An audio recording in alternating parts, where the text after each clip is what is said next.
Hello. And it's morning for me.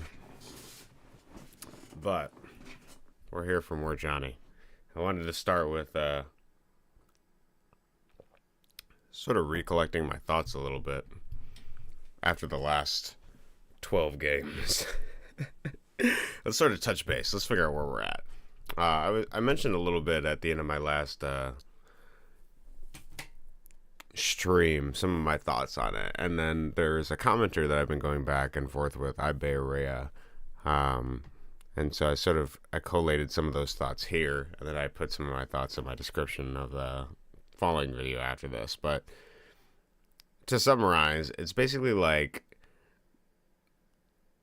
how do I think about it?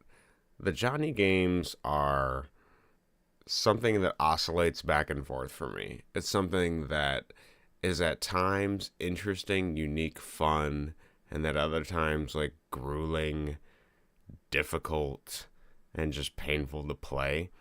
And I do think that that's part of the goal of the design. I think that was the intention.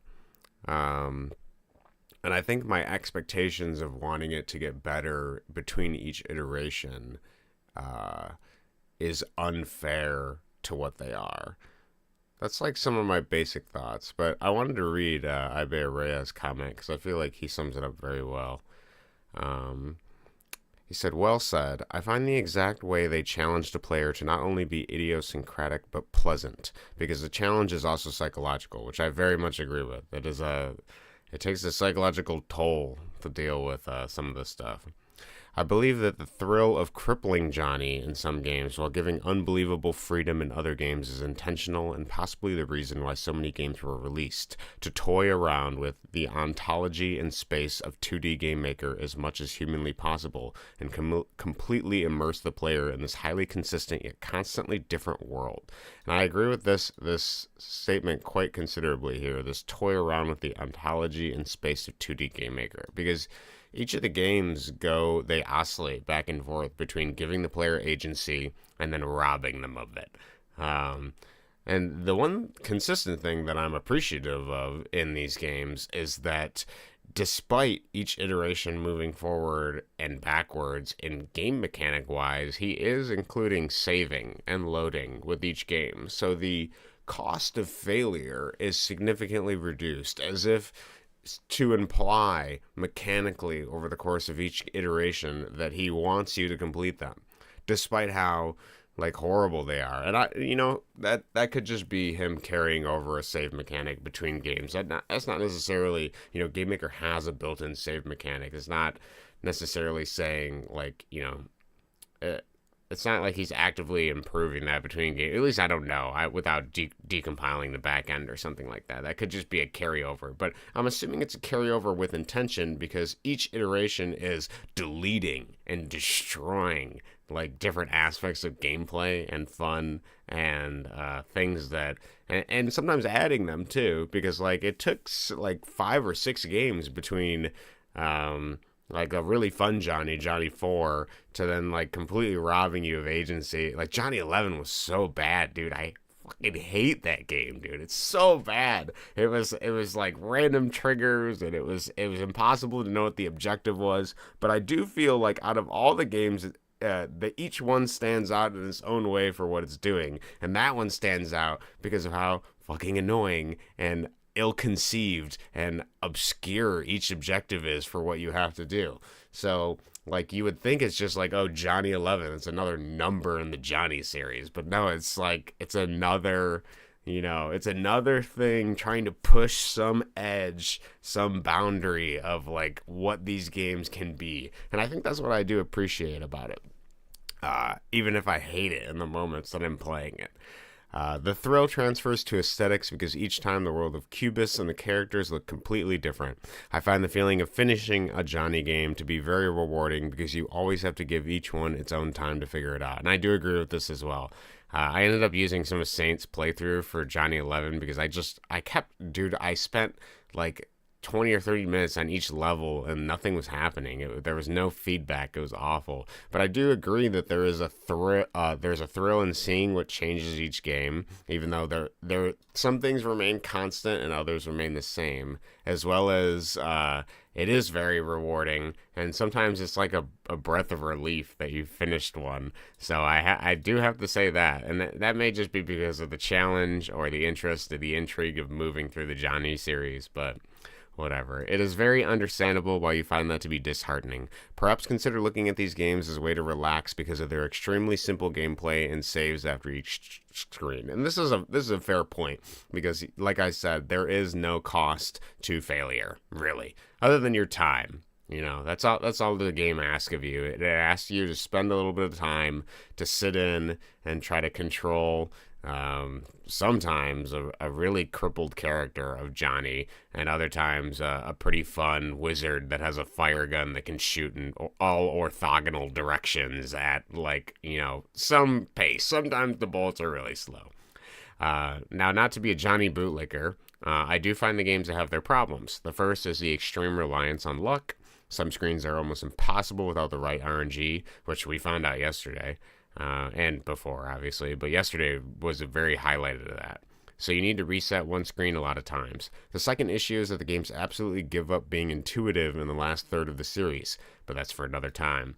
That is something I don't know if I should be dreading or not. I really don't, because what I don't like is the unintuitiveness of 11. And if that is the third half of these games, bro, that is going to be a slog. But I'm not going to imagine the demons before they hatch. We'll just get there when we get there. Hello, Jazz. Welcome. Sorry, I wanted to have my little monologue there. Welcome. So yeah, that's some of my thoughts going in. It is, the Johnny series is a very creatively expansive, pushing the boundaries series. And that's there is definitely some exhaustion of different avenues in the design space. So that's something I can appreciate about it quite considerably, even if in the moment I hate playing what I'm looking at, you know? Happy Thursday. Happy Thursday to you as well. Man, I'm going to be hopping in and out because of work. No problem. If you aren't aware, I don't know how much you've been watching or seeing or getting snippets of, but we are playing through the Johnny series, one game at a time. There are 36 games, and today I am on 13. I only have 2 slated, depending on how long they take. I've been burned by Johnny. Some games are fun, and they take anywhere from 10 to 25 minutes, and then other games are like pulling teeth. Out of like a shark, you know, you're just trying to get through each one. You're like, oh man, do I really have to? Like, please, bro. Hello, Noli. Welcome. I was just talking about your comments. Whose games are those? So they're games made by Kimberly Kubus and or Kim Okkerstrom. Is his former. I don't know. Is it a dead name? I don't know if it's a dead name. He just at some point started calling himself Kimberly Kubus, so that's kind of Kubus is what I call him. But he is a creator, unfortunately not with us anymore, which is actually a disgrace because I really would like to see the other 40 Johnny games he would make over as time continues, given enough permission in the 2D design space to exhaust it. I would be very curious to see. But yeah, so that's awesome. Yo, dude, welcome. Noli, Ibearea, whatever you like to be called. I do really appreciate the comment you left. I do think it characterizes some of my thoughts too. I think you did explain it best when you talked about the pushing the ontology of the 2D game maker space. I really feel like each game, because it would be easy, right, to take each of these Johnny games and to just take what you have and add on to it, right? You could recolor the enemies, you could add more stuff, but he does deliberately go in, change the enemies, remove mechanics, change things. The goals are different, the objectives are different each time. Like there is a thought process there. In between each game, and there is something actively happening, a sort of cutting back and then like a watering of like certain seedlings, certain things that sometimes like work their way up to the sunlight to, be the flower that we look at for the Johnny game. So it's pretty interesting. Um, he got the name Kubus. Oh, dude, Fuzzy's here too. Man, we got everything. Oh, hey, more Johnny. Yeah, every day is Johnny until we get him done, buddy. There's 36 games, and I'm trying to get him. And that might be one of my things of why I'm trying to get them done, but I want to get them done so I could do my homage level, because I felt like an imposter not beating the games, right? I felt like, okay, I can see them from the looking glass, the outside looking in as a bystander of like, these are creatively authentic, and that's what I like about it. But it's not the blood, sweat, and shit of like actually playing through each game. So that's what I wanted to do. I felt like I had to earn it. I felt like I had to earn the right to make an homage. I felt like a poser. So he got the name. Yeah, thank you for the cheer, Jacob. He got the name Kubus because his sister got clothes from a store called Kubus, I think, and it was thought of as uncool by her. So he named himself after what was considered uncool. Yeah, I remember reading the Kubus thing.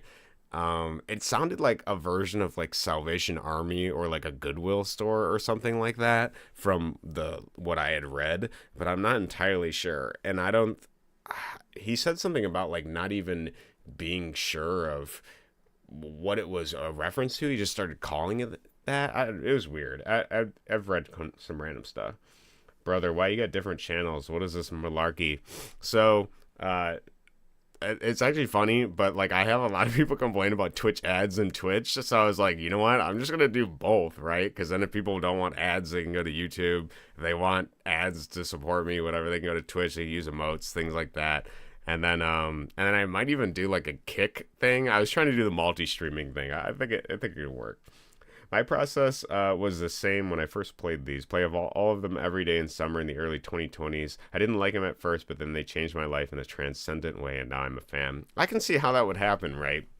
Because each one, I do enjoy the iterative process, and it does exhaust some angle, right? Like whether it's giving player agency or not. And I think most of what happens in the design space for game making specifically is like you don't get to see, I mean, you see them more now with some of these people becoming YouTubers and showing the iterative process of like, hey, I tried this, I tested this out, this sucks, no one likes to play this. Like, okay, we get rid of it, delete it, and then we improve upon it. But you don't get to see that fragment, that fractured little imperfection of what it was, right? So in this, it's like the design process is different. It's like we're gonna iterate on it. Like Kim is iterating on each process, and then he's saving it out as a game for you to play. It's like you get to play every version of the Johnny series, but each version isn't a version in sequentiality where it's like growing and changing and improving over time. It's him exhausting a different angle, like trying to push some different line or boundary each time. So I think that I could see why it would be transcendent. I could see why people enjoy these games and take them for what they are. Because in playing this, I now know I have 100 different things in my head of what I don't want to do for a game. I know it feels unfun because I've sat here and played through it for an hour. I know why the bullet directions of a character can shoot forward and whatever direction they're facing. Because when you don't have that, it feels horrible to play. It sucks. It's like a grueling, muddy swim. It's terrible. So over here, clicking through all channels of yours, I'm sub to. You're sub to everything. Clicking through, then you're gonna have to make a kick account, Jazz. Then you're gonna have to get on everything here. What do I do with all this information? Well, that's a good question, Jacob. As far as what the information you do with it, that's all up to you. I don't know. I don't know how this relates to your life or what you can do in your life. If anything, I think the Johnny series should stand as one person actively trying to push the art in a design space and be authentically themselves. It doesn't matter if people think the Johnny games suck. This dude was like, I'm going to make another one and another one and another one and another one. Again and again. 36 times he said. He probably said it more. We just only have 36 of the games remaining because he was the type of guy that would just release everything online, delete it, go through phases. Like, even his own life is as chaotic as these games are. So, who knows what we have. Kim made movies similar to YouTubers now, absurdist zero-budget comedies, which are just him talking nonsense in a funny way with his friends, like a kid playing pretend, and that is incredible. Yeah, I do see a lot of that even in these games, too. That aspect of sort of just authentically cutting away all of the thou shalts of society, right? I think of it like Nietzsche's philosophy. He has this thing where he talks about, like, you have a camel, like a beast of burden that sort of like hauls all of these ideologies of like society, right? Like, and to put this in a less fancy way, like, society's going to impose on you what it thinks you should do. Like, you should have a game where the jump button is a button and not the up key, because the up key, if it's used for directional for shooting, it's going to, get conflated with them and it's going to be terrible, right? So those are like the thou shalts. And then you have he talks about like transitioning into the lion, where the lion, it like fights for the space it needs to be able to let the child roam free. And child in the way of innocence, of not having the burdens and expectation that society puts on you. Somebody that can clearly look at a situation and like essentially devolve to the point of being a blank slate, because you're going to learn over the course of your time and the way that you sort of dig the trenches in your mind of like how these habits form in your personality. The way that you perceive the world is obviously a reflection of yourself. So in cutting away all of that stuff and sort of becoming the child and just playing pretend, you can exhaust a design space and find different avenues that other people haven't thought, because they're too busy living in like what is already carved out and molded for them with regards to game design. And that's just an example of game design, obviously. DJ Johnny, read like DJ Khaled, another one. Revenge of the Sunfish developer Jinx Tengu, who is friends with Kubus, is also very inspired by Nietzsche, and he made a game called Eternal Return. Also remember Nietzsche saving a horse in Cheese Dreams. Thus spoke Zarathustra. Guys, it's the best book, probably. It's really funny you mentioned that, because I am reading that right now. Every time I sort of, to respond beforehand, the Jinx Tengu, I've never heard of Eternal Return. I'll have to look at that. But I didn't know he was somebody that had read Nietzsche either. But I also haven't scoured over all the Sunfish forums myself yet. But man, I love Cheese Dreams, dude. That game is in my head all the time, and I've only put 2 hours into it. That is something I definitely want to go back to. It's very, I think somebody else said it, like psychically saturating. It might have even been you. I don't remember. But that game is really psychically saturating. I quite love that. But yes, thus spoke Zarathustra. I don't know why that's a tongue twister for me. I have been reading that book, and it is very empowering, I guess, to say the least. But it's also densely confusing in an interesting way to sort of pore over. So, Cheese Dreams is the game of the decade. Yeah, so I'm glad you're saying that, because I really do think it's an awesome game. It's like very interesting. It pushes a lot of boundaries. Why didn't he post it on Steam? Is it just because he like doesn't own all the assets for it or something? I was wondering that. Like, dude, I would pay like $10 or $20 for this game. Why is it free? It doesn't make any sense. Like, I mean, maybe it's like a public service or something to release that game. I'm not sure, man, but that thing is awesome. It's really crazy the amount of work somebody put into it. But I think it might be because of assets, because of not owning music or something like that. But it is so weird. Hey Venom, at Cody, where's my good channel points for redeem? What kind of channel point redeems do you want? Because I'll make them, but I don't know. I'm very indecisive about what I want channel. Like, do I want people to have the chat, like text to speech thing that interrupts my speech? Do I want random stuff like rain or get water or something like that? I don't know. You would not pay $10 for this game. Okay, so if all of the Johnny things were in a 36-pack collection, I would consider paying $10 for it, because it is I would want to support the developer. I think you could argue that even as grating and nail-biting as all 36 of these Johnny games were. I think you can agree that 36 would, for $10 a package would be sellable. Um, yeah, if he wanted recognition, he could also do itch.io. Yeah, I also wonder about that too. Like, it feels like it's a deliberate choice, but I didn't get a chance to ask him. In order to comment on his Patreon, you have to, like, pay, and he's got, like, a tier system. I don't know. I haven't done it yet. I just read his free post on there, and then I, like, see some of the stuff he posts in the Sunfish forums. But I was like, it felt like a missed opportunity. I don't know. Maybe it's not. Maybe it's just the intended way he decided to do it. But it really does feel like gold in the rough. That game, and something I want to do is see the other 3 endings for that game super badly. So I'm gonna map it out probably somewhere after we do the Johnny series. Wait, what is the Fuzzy's thing here? Emote, moonified, button mash. That's great. I love that. I beat the Johnny series 2 times and would happily go for the 3rd, but there is too little time in life. Yeah, I do agree with that. Time is ever pushing, always onward. You only have enough time to experience Johnny a couple times, and then you gotta vicariously live through other people suffering through it to see the other perspectives. All right, well, that's a good transition. Let's go into Johnny 13. You know what?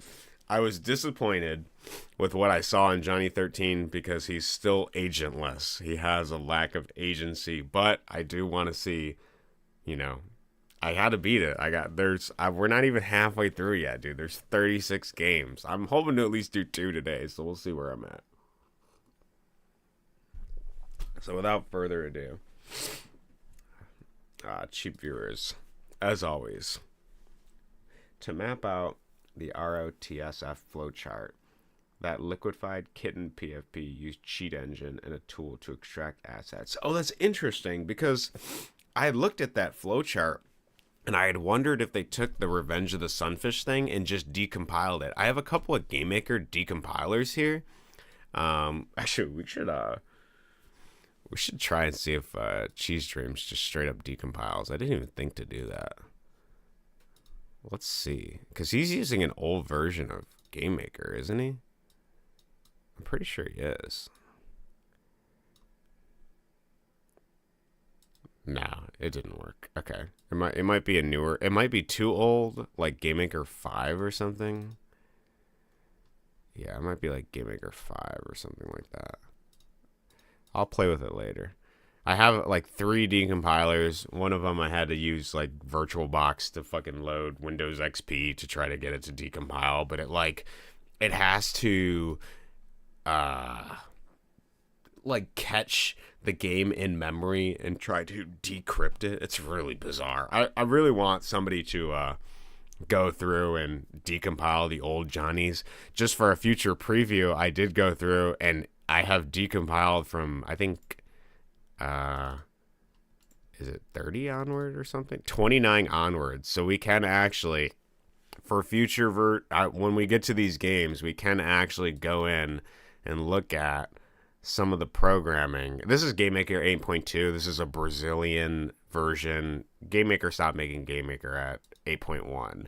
But we can actually go in and sort of get into the headspace a little bit of Kim with some of these future iterations, even though they devolve. So I'm curious to see like what my thoughts are after playing them. It looks like it's all drag and drop code, but I'll really pry back the stuff and sort of see what the hell we're working with here, what Kim was cooking. I'm excited to actually see what we're looking at. So from 29 to 36, I have it all decompiled because that's a version of GameMaker we can actually see.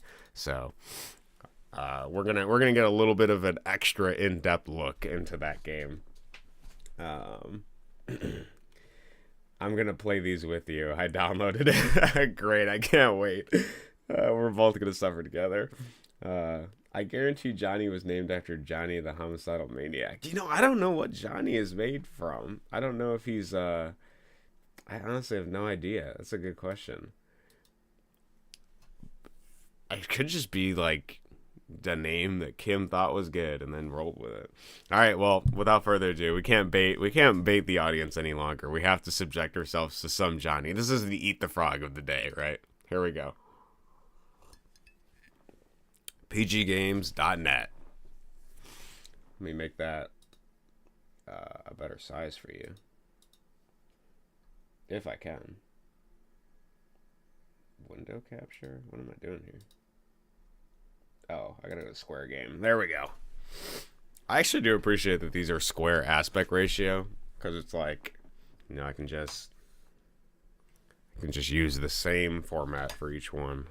How convenient. Okay, a game created by Kimberly Kubus in 2007. I actually miss the lore dumps. This actually reminds me of the font that they use for like the burrito places for some reason, like that vaguely Mexican burrito font. Okay, here we go. Okay, we have. Interestingly, Johnny has lost his arms, which is kind of ironic because the agency of each of these games decreases as time goes on. So yeah, it's kind of funny that we've completely lost our arms. This is playable. I really like that I can't. So just so you know, I can't move. Oh wow, this is great. Thanks, Kim, man. You did a good job on this one. Okay, let me move this off. These cyclopean... Oh, no, they have 2 eyes. Just not multiple pupils. Yeah, the gun does feel pretty good, even though it's, like, we have quite a bit of bullets. Even if we can't, like, okay, so I'm trying to move right, but because Johnny's got a foot in the sand, his nose is still a ability to climb and hook onto stuff. That's good, I guess. Okay. Ooh, I don't know if I like this precarious situation. Oh man, I thought I could tank a couple more damage. Okay. We'll take these. Okay, I'm taking a few of them out.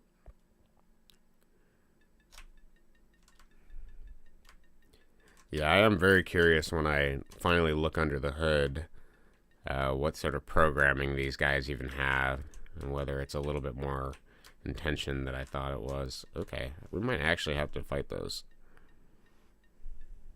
And I also feel like with the decompiling, we might be able to get a lore accurate Johnny game with the accurate Johnny physics, because we'll have the numbers for what makes it Johnny a Johnny.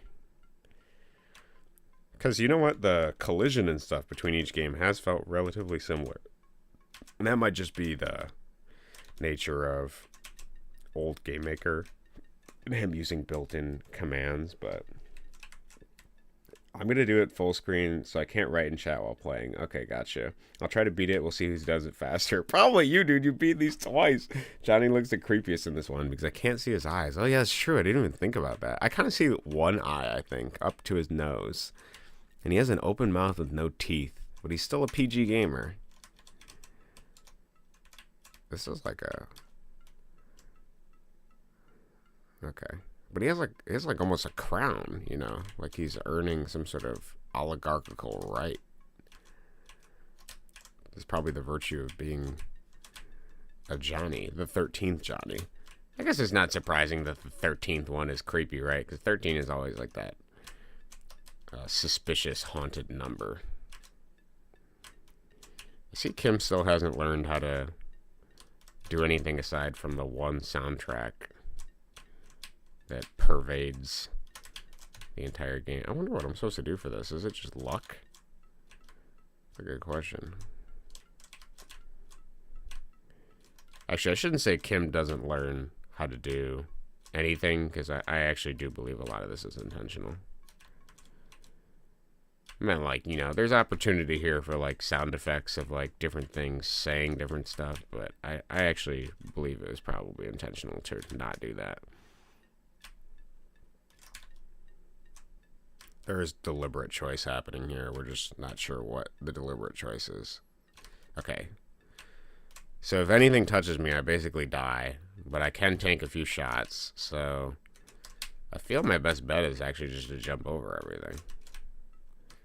So if the RNG graces me with the divine hops that I need. Okay, this is a pretty good position. Oh man, dude.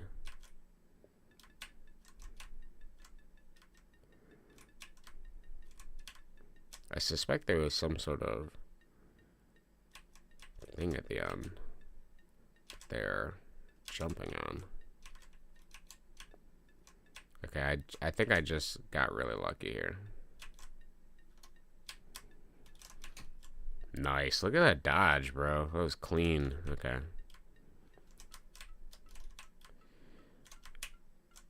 Why even shoot? It takes 50 bullets to kill something. Oh, man. I thought I could dodge it. Okay, let's kill this. Okay, wait.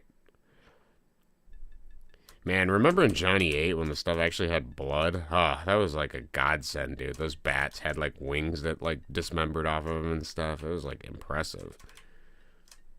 How far we've come, dude. All I want is to see the blood of killing by Johnesian enemies. That's what we're going to call it. Like Johnny-esque Johnesian.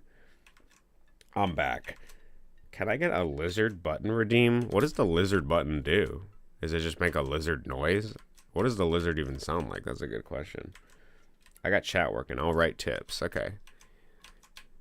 If I get truly like stuck and it's painful, feel free to write tips. But otherwise, I think I'm capable of figuring it out. Johnny's become slightly predictable as time has gone on here. Also, I do want to know when you play this, are you using southpaw style? Are you using the control on the left side of your keyboard or the one on the right side? Is there like a southpaw fighting style to tackle a Johnny game? What does it look like? Oh man, that dude cooked me with that shot, bro. Oh my god, oh my god, oh my god. I'll send it to you. The lizard redeem? Is that what you're talking about sending to me? Yeah, send it to me. I'll cook it up for you. Whatever you want. So I've had the channel points thing, but I have not had a good idea for it. You know, I haven't... This guy just reminded me, I haven't tried jumping into the wall and sort of seeing what glitches exist in this game.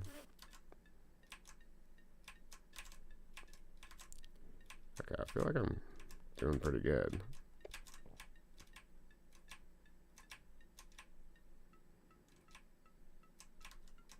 Okay. Alright. Oh, I do some platforming? That's familiar. I really like that. Okay, I'm just gonna pre-fire and sort of pray. This guy's in my way, though. I see we still have to get as far right to the screen as possible, too. Okay, we should probably stay over here to kill these guys.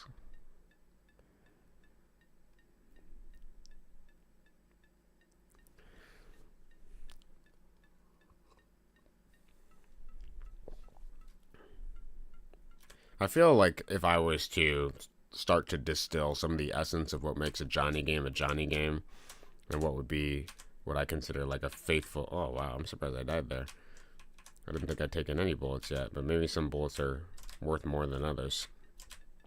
I think one of the things that would be quintessentially Johnny is the having agency, removing agency thing's a big one. I would also say the nose hooking onto platforms is a big one. The fire gun, having a gun that shoots like a ton of bullets is a pretty consistent Johnny staple. I would also say that the pushing the edge of the screen and having to be all the way to the edge to sort of do it. Okay, I gotta sort of take my battles as they come here. Wow, this is... Okay. I just need to see what's up here. Okay, there's a guy over there that I can't quite perceive yet. But Johnny's all about fighting the invisible enemies. He's like a government official trying to take him out is what it is. Hold on a second. So she sent me 3 or so examples, okay. Control on the left side of the keyboard, right hand on the arrow keys. Okay, I kind of thought that was the way it worked. I believe onions do not belong on a burger. Are you sure? Onions on a burger? Come on, man. What kind of onions, though? The sweet onions? Okay, first mini boss. All right. Oh, what is this? Okay, so Heather, this is the 13th game in the prolifically 36 gamed Johnny series. All right. So this was made by a developer named Kimberly Kubus is what we call him. Unfortunately, not with us any longer. But each one of these games is like just his foray into sort of deconstructing the genre of game design. It's probably the best way to think about it. Like each game sometimes gives the player choice and agency. Some games remove it. But each one is unique and different in their own way. And there is quite a bit of effort in at least changing the enemies, the design, and sort of exploring different design spaces. So we play as the titular character, Johnny, who is a recurring character. He's a PG gamer.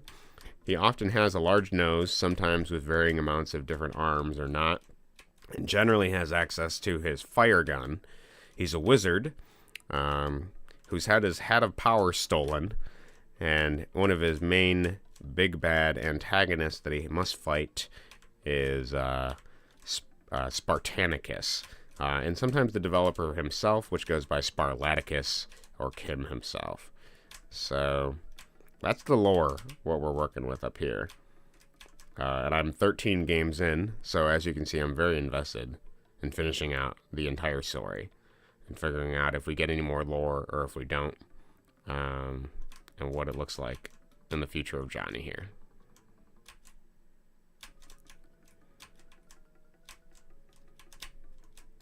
Oh my, okay. I feel bad killing this guy. He doesn't look like he's doing anything. He doesn't look like he's harming me, you know? I feel like mean. How's life? Life is bananas, and I became a banana juggler. Recently, it's been going great. That's probably a good way to describe it. Baby's good still in the hospital for undisclosed time. Well, hopefully soon you get your child in your arms and in your house.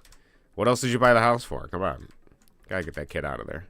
I'm gonna take this guy out just because I feel like he's gonna backstab me at some point. He's got a smile that says, I have duplicitous intentions.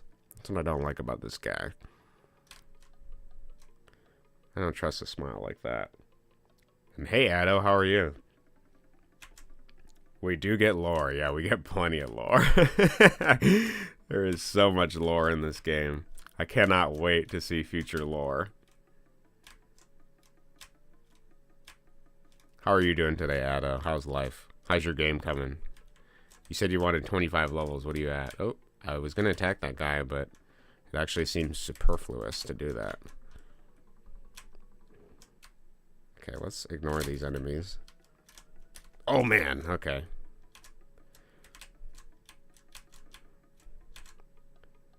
Man, look at these guys. They're quick. Okay, I think I can... Oh, I was going to say I can safely attack, but... It's interesting in this game because you often have to choose between whether you want to safely shoot left or right, or if you want to try to jump to re-angle your bullet. My head is almost big enough, almost tall enough to hit that. Okay, I'm just going to keep firing right and pray that we sort of pre-kill everything that could be over there. I'm shopping for streamer houses. Now that we get Jade streams, we're going to be great. Yeah, it's, honestly, with everyone streaming, we can have the ultimate streamer house. Or the ultimate streamer commune, I guess. Might be a better way to put it. It's also kind of funny that because Johnny's hitbox is so large, his nose ends up walking into bullets before you can have your safety shield of bullets. It's also probably interesting from a design perspective to consider that the thing you use as a weapon is also a shield.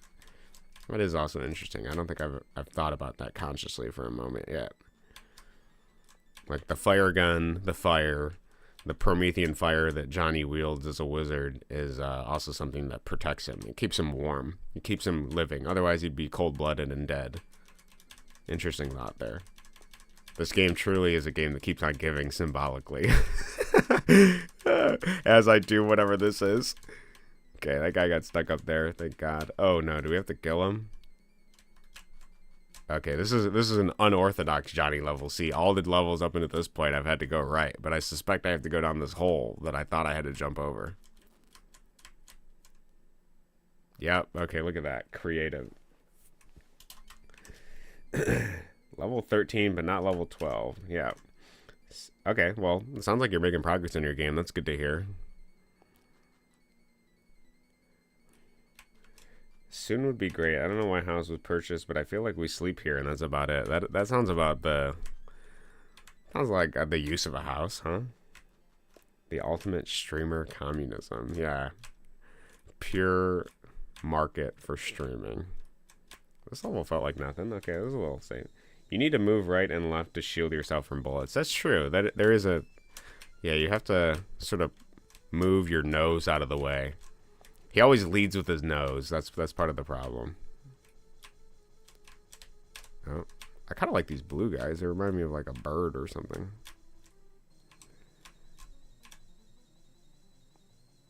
Like, look how close my nose is to this guy. I almost like, oh, the boss. I appreciate that it's named eponymously boss in capital letters. That's good. Nice, Kim. I feel safe here. I don't know if I should. I guess it's, I'm grateful the bullets are above my head. That sort of gives me a shield. Oh, never mind. He just kicked me. He just stabbed me with his foot. I'm going to go more left this time.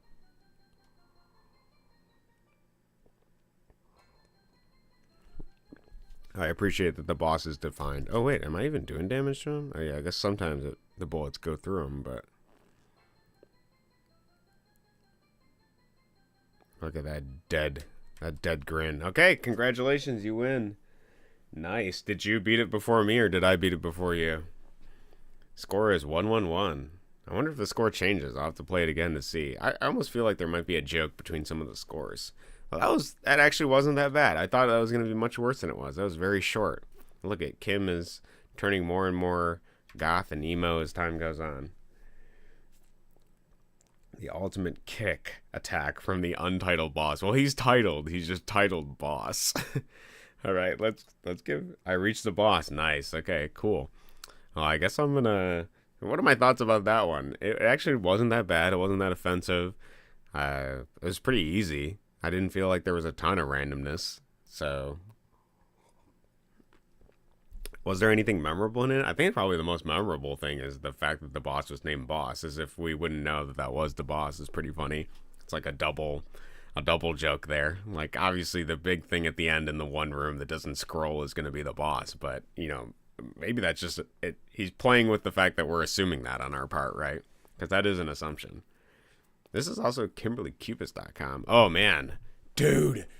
Oh, I see the shrink. Yes, thank goodness. I'm so glad we have shrink. Okay. Enter to start a new game. This is 14. I kind of like the Matrix-like screen we have here. Backspace to load. Interesting. We've got like a safe stating thing. I don't think we've had the ability to load in mid-game, but I haven't tried it. To shrink yourself into a mini edition. Interesting way to put that. Press the space key. You cannot fire in this position. To shrink yourself back to normal size. Wouldn't that be grow yourself back to normal size? Maybe this is intentional. Press the space key again. To shoot, press control key. You steer with the arrow keys instead of move. Interesting. To quit, press escape. To restart a level, press the enter key. This must have been added later and he forgot what font he had, so he had to do it again. Your game is automatically saved after each level. Johnny series created by Kimberly Kubus Sparlaticus. He's identifying himself as Sparlaticus. Still Kimberly Kubus / this, so maybe he's got some multiple persona thing here. Released by PG Games Entertainment, 2003-2007. For more games, check out KimberlyKubus.com. So instead of PGGames.com, it's KimberlyKubus.com. Dude, your score is 116. It's probably because I had some guys that... Yeah, I'll wait. Let me know when to start, so that we start at the same time.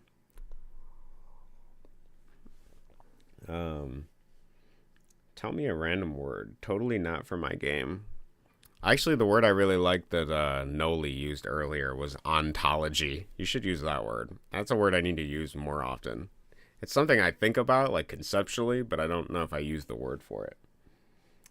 Maybe he forgot the password for the Kimberly Kubus accounts and made a second one, but then he remembered the password and now he had two. Yeah, it's probably what it is. I also feel like he probably lost a lot of this stuff. Okay, you can start. Wait, I got a tip. Okay, tell me your tip, and then I'll go, and then you can start at the same time. I think you're right, Jazz. He probably forgot his login for his server. And he's like, oh well, I guess we got pggames.com, or he forgot his password for himself. Yeah. Oh boy, we love tips. Yeah, dude, I love tips. Let's hear it. Mash spacebar while jumping, and you can move 3 times as fast and skip as many enemies. Okay, interesting. All right, I'll keep that in mind. All right, 3, 2, 1, go.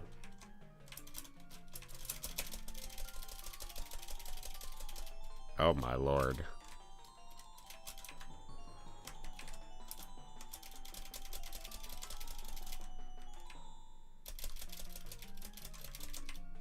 Oh my, okay.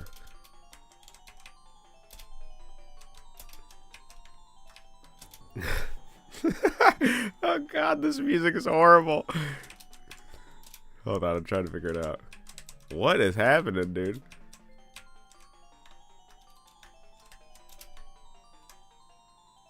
Can I shoot this thing, or is that a... Okay, we made it.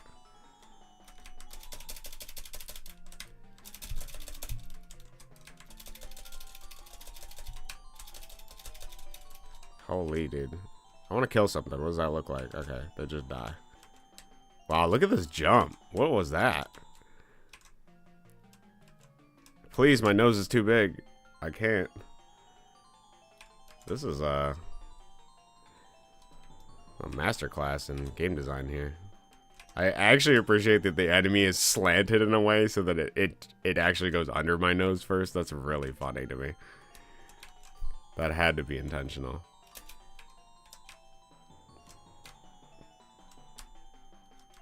Get me out of here! Okay. Okay, running into a wall just sort of shows me the terrible collision of... Get me in, coach. The jump is oddly inconsistent. Oh, shit. Okay, maybe I gotta kill him. Oh, or never mind. Oh, okay, well... Yeah, okay, this is, Kimtastic. Wait, I beat the level? I didn't realize I beat it. What in the fuck is happening, guys? If you don't know what's happening, I don't either. Just so you know. This game truly is a game of all time. You can also clip through, so I exploit mashing spacebar in this one. Yeah, that makes sense. Another tip, hold in order, control right, left, and then up arrow to shoot many. Hold control right, left. Oh, I see. Yeah, sort of like spam it, you're saying. That's probably a good tip. It's okay. I got this, though, dude. You don't gotta worry about me. My nose is big enough to hit the end trigger of the level before it even happens, so...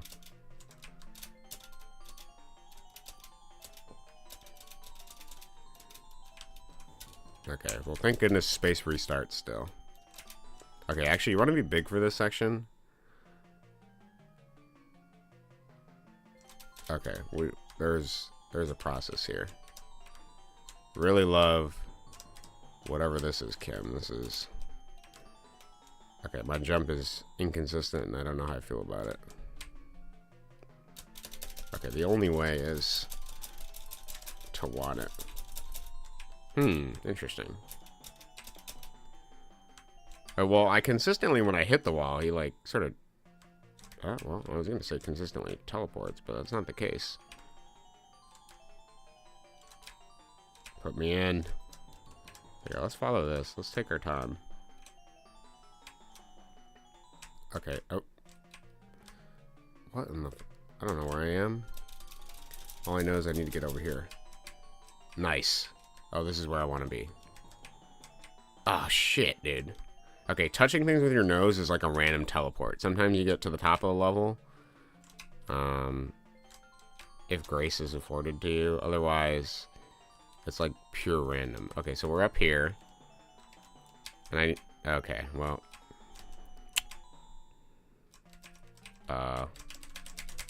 Soft locked? Johnny's ass is too big to fit in there? Got stuck in the washing machine between those?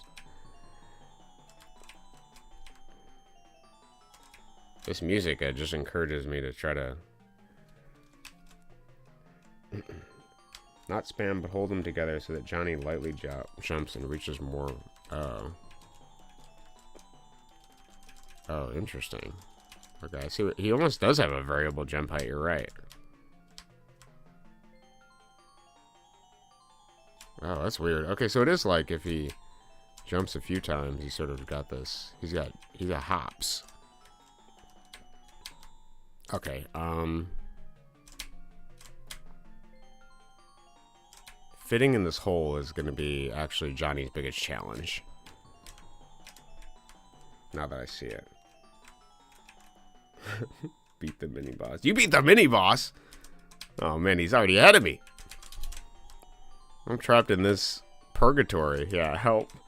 Help, step Johnny. My nose is stuck in the washing machine. Yeah, it's worse than stuck in the washing machine. Look at this thing.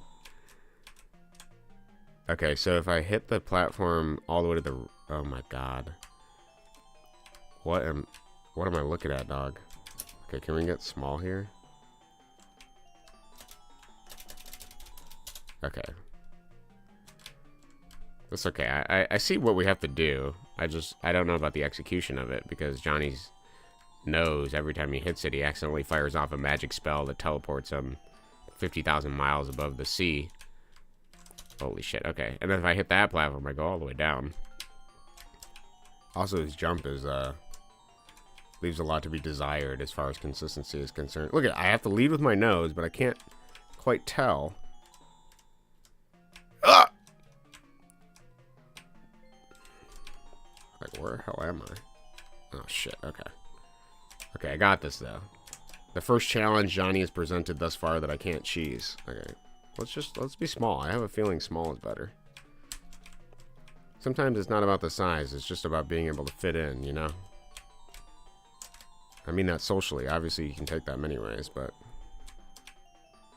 maybe that's the symbolism for what, you know. I do appreciate that the moving platforms actually move to the extent of their direction, and then they sort of... Oh yes. Oh, I'm in. Okay, good. Alright. The gun might be useful here. Nice. Okay, I gotta dodge these shots. Okay, we can jump up here. Oh. We can shoot. I don't know how many bullets, let's just fire a few. I'm pushing the edge of the... Okay, there's a monster there. Nice, I found it. Foot is my tool. Foot is my tool, that's what he's saying. Okay, we can't shoot when we're big, so... Let's catch up on chat. If this isn't fun, then nothing is. Yeah, this one's actually pretty fun. I like how random and zany and crazy it is. It also is interesting to try to figure out like how to make the inconsistent chaos like ordered, I guess. Cody's the only one that cares. Cody only cares about fitting in. Yeah, this game just it showcases all of the things I'm projecting. That's the nature of playing a Johnny game.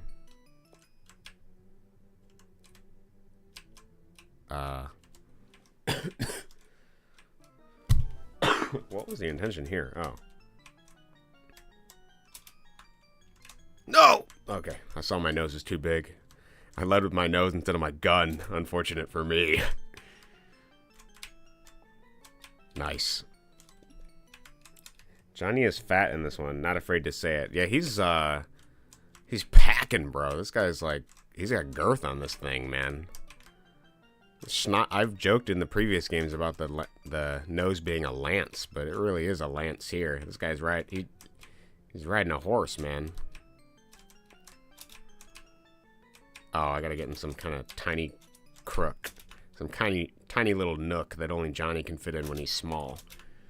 It's interesting because as Johnny gets fatter, he also returns with an ability to shrink, which is kind of interesting. It's like he compensates for his own fatness by giving you agency to determine when and... Or maybe that's Maybe that's something Kim's dealing with. Maybe he just knows that that his fatness is a choice or something. Which is interesting that he chooses the nose to be the fattest part on Johnny, because that's something you can't change genetically. Unless eating schnozberries makes your schnoz longer. I don't know. It's a good question. Truly a question of the ages that Johnny asked me to answer here. Or perhaps Johnny's nose is sort of a continuation of the unicorn. I was actually reading about the unicorn symbol recently, because I was trying to add a unicorn in my board game that I'm developing. And I have a dragon. And one of the criticisms I got for that game was because it's a game about zoo, like a zoo, and you're trying to become the best zookeeper.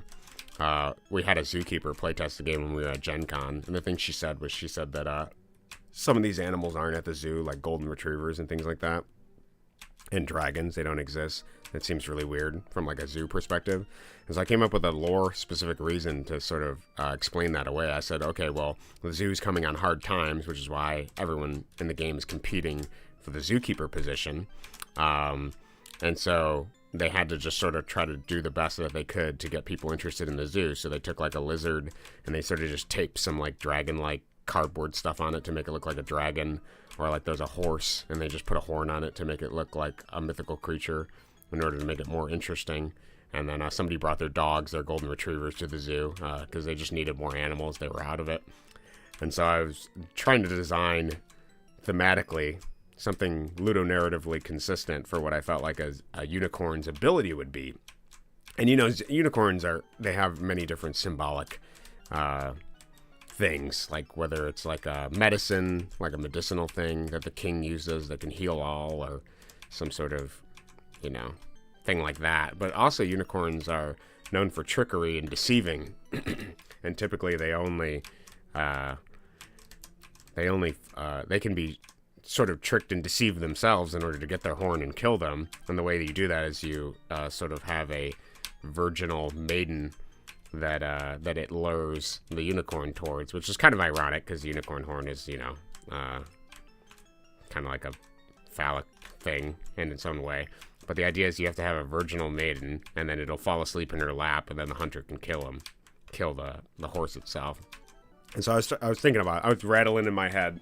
All of this is to say is that I was rattling in my head this idea of like innocence, of like power, of like purity, of like the weird phallic nature. And then I was also reconciling it with like what the unicorn horn actually was, which is they didn't realize it back then, but it was actually just narwhal tusk that people were taking. And they were like, this is a unicorn horn. It's the best medicinal thing of all time. It's you know, you can cure everything with it, including your erectile dysfunction, whatever it is. Like, you know, so I was thinking of like, how do I incorporate this like 1,000-year, I don't know if it's 1,000, but like this old mythological history of a unicorn into like a thematic ability that makes sense for my game, but perhaps also include the narwhal aspect of it, the fact that it's a sea creature and not like a horse, like all in the same thing. That was something that's been rattling in my brain. I don't have a solution for it. There is actually no payoff to this story other than it reminds me of Johnny in this way. I'm thinking about like a unicorn of trickery and Kim sort of being this little trickster, because he does pull some kind of tricky shit quite a bit. I'm actually struggling quite a bit on this level here. I'm sorry for not making progress if that's what you're here for, but Johnny's inexperienced and we're here for the ride. Can you add a fuka? They tape a narwhal horn to a seahorse. What is a fuka? I don't think I've ever heard of that. Is that an animal, Jazz? Sorry if I'm getting to that chat message like way later. Lol, is that from Monty Python and the Holy Grail? I don't know if I have seen Monty Python and the Holy Grail, but it's been forever since I've seen if it's like a skit in there, so I'll have to watch it again. Kubus seems like he would believe in dragons. He did believe in vampires, though. Interesting. To be honest, I almost believe in vampires myself. Just like in the energy form, you know? Like there are clearly vampiric things out there that sort of sap your energy as a person.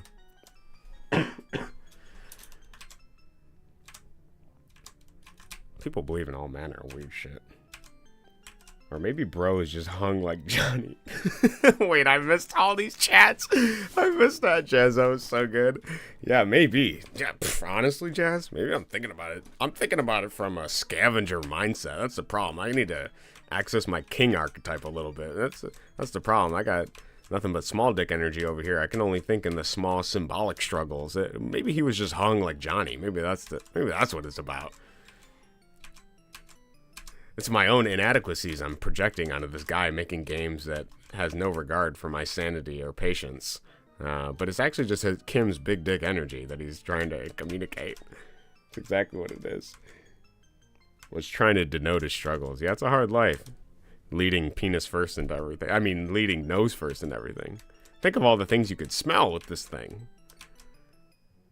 You could use it to cut open letters. Letter opener.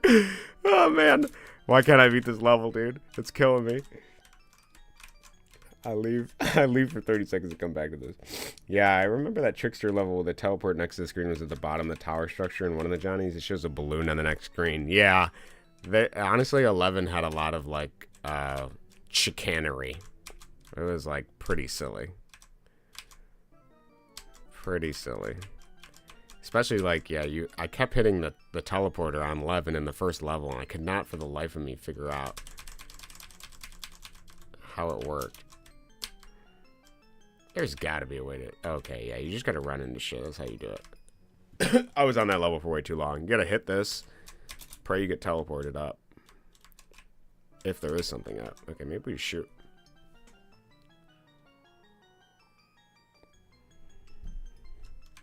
It's okay, Jazz. I'll be processing all your comments in real time 30 seconds later as I read them. I have to debate what's a good... Oh my god, okay. I groin skip that one. I don't know if you saw that. That's what I'm calling groin skip. Okay, I think if we get lucky, we can just... Oh, kill these guys. If we get lucky, we can shed blood. Johnny's a PG gamer that craves blood. With a nose like this, how couldn't you? Oh man, that's gonna go all the way over there, isn't it? Oh man, does he want me to fit in that tiny hole? This really is a game about Johnny's struggles, bro. You're so right, Jazz. The problem having a big nose. Okay, this guy needs to die. But it's not gonna be that easy. Something I do notice specifically about this game, though, is that, the bullets when you jump up don't immediately the jump being inconsistent is a troll for sure. It is a fucking troll, bro. Look, I have to, like, yeah, I mean, I guess it gives me... Okay, this guy's in my way. Put me in, coach. Get me out of this box. I don't want to be here anymore. Okay.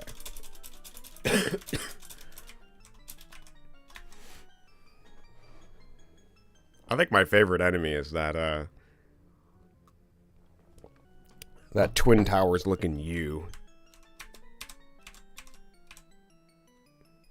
With the lower side and the higher side. That really is great. Okay, I beat it somehow. Fukas are Celtic folklore creature that were malignant. I'll have to look that up, Jazz. I don't know about the Fuka.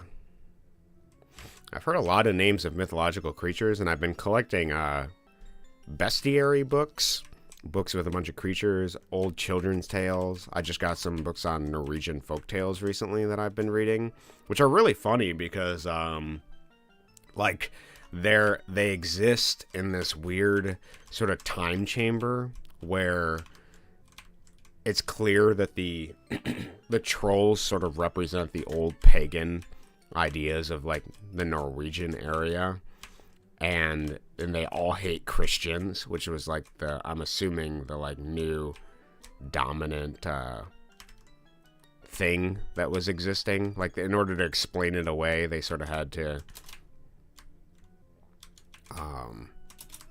deal with this transitional process between the old paganism and the Christianity, and so all these trolls just became like Christian hating monsters that were chaotic and lazy and evil and whatever other thing that they tried to inundate him with to sort of get rid of the pagan mythology. It's pretty fascinating to read, honestly. And sometimes the trolls are good. Like, there's a story about this guy who helps a troll with his boot because his boot is broken, but it's like a boot that lets him walk like 7 leagues or something. Very bizarre. And then him and his girlfriend, because like it's like a weird story. I'm losing my voice. Basically, there's this princess that wants strawberries, but it's the middle of winter. And so he takes the boot that he fixes, this 7-league boot, which he can use to traverse mass distance. And he gets her the strawberries. And she's like, oh, I want to marry you. And he's like, no, you're a petulant child who asks for strawberries in wintertime. Like, I'm not going to marry somebody that's like a petulant child that wants things that she shouldn't be able to have. But I did get it for you. So I'll give you a chance to prove yourself. And so he brings her to this troll who's sleeping in this hay stable. And she like isn't oppressed by how ugly the troll is, which I think is just some sort of thing to like showcase like, oh, she can handle the chaotic nature of like the wild man or something like that. That's kind of what I believe the archetypical thing is happening when they sort of lay together. So like I think that also is like a symbol for like, oh, well, she can handle the beast in me sort of thing. I don't know. And then the guy takes his boot back and leaves, and he becomes king and decrees that like all hay stables should not be interrupted by anyone, because I guess the troll hadn't slept in forever because he's constantly moving. Troll's got a mindset grindset type of culture. I don't know, man. It was a weird story, but very different from the other ones that all eat Christians and things like that, which was very bizarre. This is a long diatribe. Random stuff that is not focusing on the Johnny series, just things that are coming in my head as I look at this, but it's really strange. People think the Johnny series is like a postmodern deconstruction, but the truth is Kim just did what he wanted, and that's it. What he wanted just happened to be very unlike what most desire. I do agree with that sentiment. I think that's what drew me in. That's why I felt like I felt a lot of harmony in playing the games and looking at them from the outside looking in, because it really felt like somebody that was just trying to be authentically themselves. It was like, hey, the game sucks. It doesn't matter. Or maybe it didn't suck for him. It was just he was honestly able to create something that he felt like was authentically himself. So, is this a 1-bullet kill? Oh, no, it's not. Okay. Perhaps those were bullets stacked up. I think that's what I really liked. I resonated deeply with it. Because in my own game, I was like, well, I felt like I had all these standards, this like sort of perfectionism that was preventing me from adding more levels in my game, like this impossible thing that I had to reach. But then when I started deconstructing that, and then I found these games, I was like, oh, you know, that people like these games, and they're objectively at times very bad, poorly designed from, I guess, a conventional game design perspective. And so to see somebody just sort of prolifically create just for the sake of creating, like it was pretty eye-opening to see something like that. I can see why people find some of these things to be life-changing in different ways. Oh, interesting troll here. Is this a secret path down here? Nope. Okay. I need this guy to die, but okay. I can shoot him in the head here. Kind of gruesome.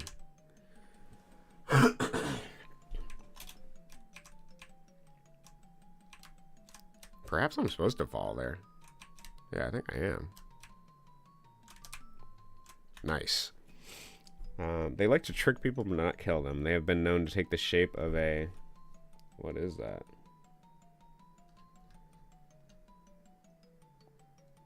I can't even see what that is. Oh, the horse. Okay, Jade has a horse 7 TV emote. That's why I'm confused. Take the shape of a horse and take anyone who hops on them on a terrifying ride. Interesting. Kim is Norwegian. Also, Kim Okkerstrom is not a dead name. He just used many usernames, and Kimberly Kubus was the most common. Okay. I have found accounts from him under Sparlaticus, so I wasn't sure. I figured he... it wasn't like a some sort of like we have the modern like trans movement sort of thing. I didn't think it was like that. I felt like it was more of like a persona versus identity sort of thing that he was doing. That he was like shifting between, and who knows, maybe the drugs just got to him at a certain point. It is noted that he did do quite a bit of experimental drugs, which I would actually really like a chronology from somebody closer to him about like what he was taking at what times, so that we can sort of place it in each Johnny game to sort of see if that reflects some sort of consistency with that. But I don't know if anybody would do that. That boot story sounds like a Johnny game. It really does, doesn't it? I was actually reading some of these Norwegian stories, and I was thinking about his last name, like Okkerstrom, because it has that O with the like double dot or the slash through it, which is, I believe, something I see, because the Norwegian fairy tale books I have both the Norwegian native language in it. They're like bilingual, and then they have the English, and I was reading through them, and there are some vibes, I guess is the best way you can put it, similar between like trolls and stuff. Like all the trolls have big noses. Like it's a common thread. So there may be some sort of subconscious collective Norwegian troll thing happening here, which is kind of interesting to think about.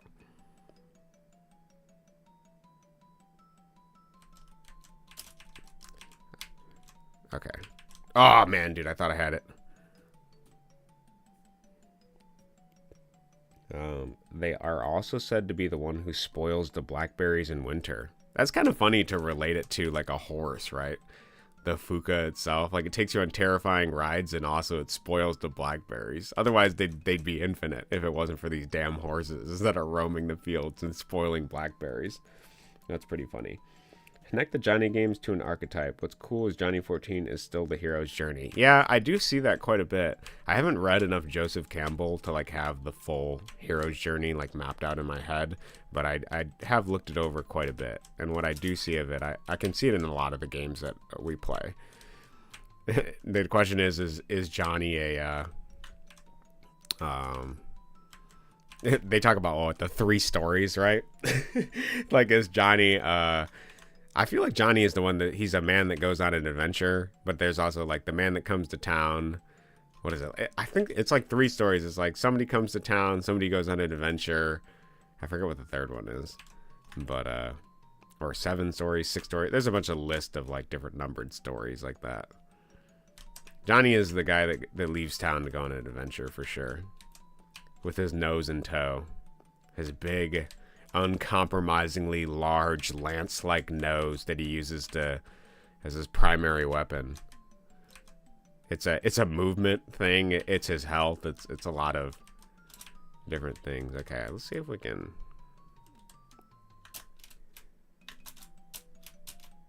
Oh man, dude, it's like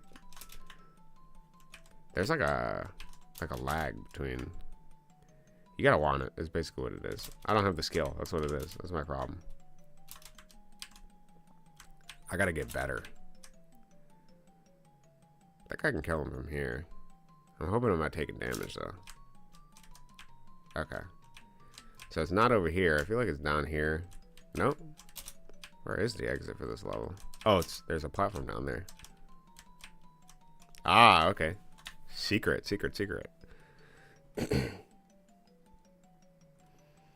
Objective reality was shattered 100 years ago.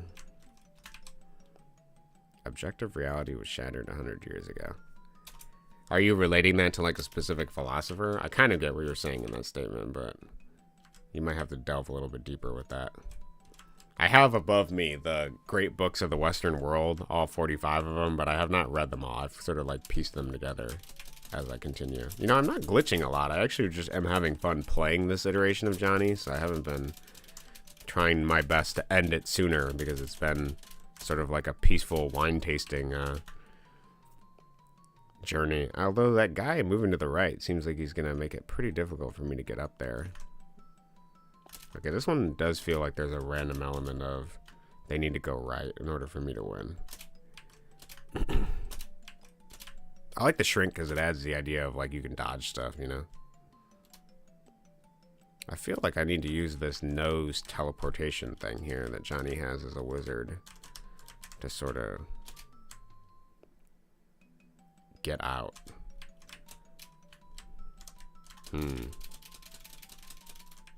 Okay. This one does feel like luck, right? Because I need both of those guys to get stuck. Okay, this is fortuitous. I gotta not die now. Okay. They have to go left, and then those guys have to go right. Okay, we gotta not get hit by this shit either. Can I shoot from here? No, I can't. Okay, this is actually...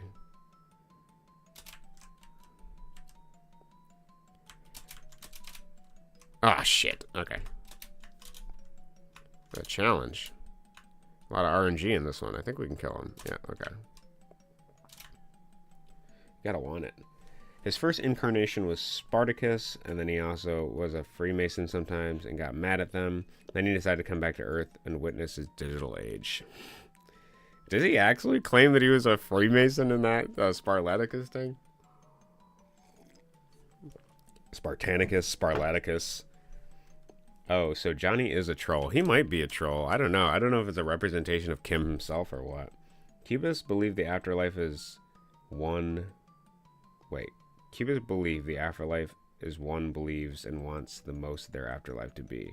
Okay, the afterlife is whatever one believes and wants most their afterlife to be. So Johnny fans get reincarnated in Kubus, Christians in heaven or hell, so Kubus' world of these games is real. Yeah, I can see that. He can sniff out adventure like no one else. What is that, Pepe? Chill Monka S. Yeah, that's the dread of perceiving that objective reality is just a reflection of whatever you want it to be, right? That's what I think you meant. I think I understand what you're saying now. I need this guy dead. Please kill him. Oh, it was not enough. It's never enough. That has to be enough. It's not enough. I can't take any more damage. I don't feel I can. Okay, this is the farthest we've been. Oh, what is this dog? Okay.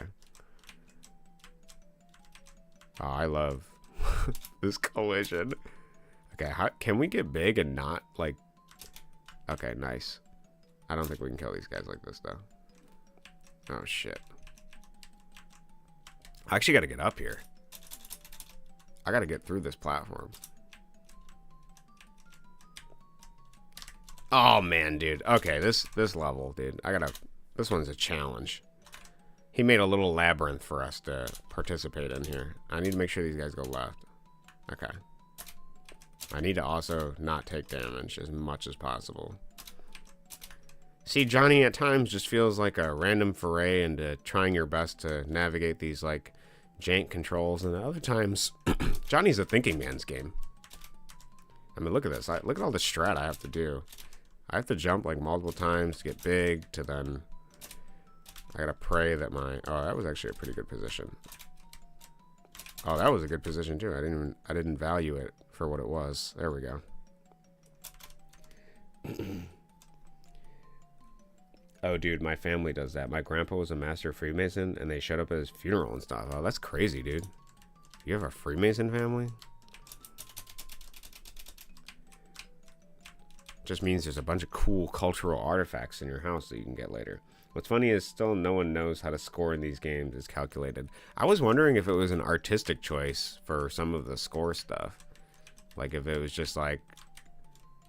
Oh my god, okay. No! Oh, I beat it. Oh, you had to go left.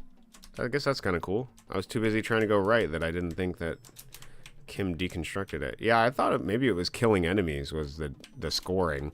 But I bet once I decompile the game... Or once I show through the decompiled games, we'll be able to see exactly what the hell scoring does. It would be really funny if it changes the route of the game. That's part of the reason I wanted to decompile the game so much is because I want to see like how many secrets there were. Because there was only one game where I saw the secret of like you can get money and like the hats, and potentially that contributed to the score. Man, I love this enemy. That's my favorite. Okay. Oh, I took that at the tip of my nose. It hit me just the tip. Okay, I think I killed it. Whatever was over here is dead. Okay, I beat that level. It's weird. Wait, sorry, I'm lagging behind. I think this game is a sort of good proof that mechanics being intentional, because this game, for example, would not be as fun if you couldn't glitch through it by mashing space. Yeah, honestly, I think that the agency of glitching, I mean, even with its unpredictable nature, does make the game quite fun. And it has to be intentional, because the last game was just kind of, it was short, but Johnny didn't have any arms and also lacked agency and his ability to shrink. So I appreciate him adding back the shrink mechanic as like a routine thing for him. Which also makes me think that this is more like a mythological sort of hero's journey troll related like subconscious thing, right? Because he has a huge nose, but the nose is like something he can use to sort of navigate his environment in like a hilarious way. He's a wizard. He's got like a magical magician power to him. As well as the trickster being like somebody that can shapeshift, like trolls can sort of change to sort of play different roles. So there's that there. I guess so. They wouldn't tell me anything, though. My dad said all the men do it, but I can't know. Yeah, there are very few subsects of Freemasonry that allow women, but generally they do not. So probably because I divulge your secrets in a Twitch chat. Probably you would give it through a series of emojis that you could twerk to use the Morse code to be able to decode what the Freemasons thing. To be honest, from my research of the Freemasonry stuff, it's like a series of rituals that you use to like reflect on different like symbols and stuff like that. But beyond that, we don't want to spoil all their secrets. But from what I've seen into it, it's kind of just like a fraternity thing. Hello. The nose is getting longer each time I see him. Not only is it getting longer, but at times Johnny is losing his agency, at times gaining his agency. It's quite interesting to see that oscillation. Johnny had a lot of fan games like the Sally series, and my friend made a series called Mike the Great. Dude, please. I do want to play through the fan games after I get through with 36, and I only knew of the ones that were the fan games for from one guy, because he had like an article from Kubus and his email exchange from him. So I was going to say, please like give me links or like join my Discord and post the games. I want to play all the fan games when I'm done. I've never heard of the Sally series. I've never heard of Mike the Great. But hello, Brent. How are you? His nose is getting longer. He's getting crazier, and the game is getting more and more stranger as time goes on. Beat it. My score was 12. Okay, interesting. I'm not kidding about Johnny having a lot of fan games. Other fan games include Johnny Sugar Rainbow, Johnny's Nightmare, Johnny's Odyssey, Gravedigger Johnny, Johnny 37, and Johnny 666. Okay, I do actually want to, I want to play them all. So, I want to see what other people, sort of take from the series, because there's a lot here. I'd be curious to see if they take the shrink mechanics, they take the nose mechanics. What in their homage best speaks to them, I wonder. Okay, can I get down here? It's ambitious to think. Oh, maybe I was gonna say maybe I'm supposed to go left. Okay, I feel like this is a one where you kind of gotta be patient. Can I kill everything here? I think I can.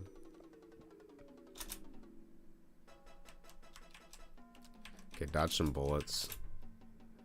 Oh yeah, how's your trailer going, Brent? You were talking about how it was private last time, but how is it now? How is it going?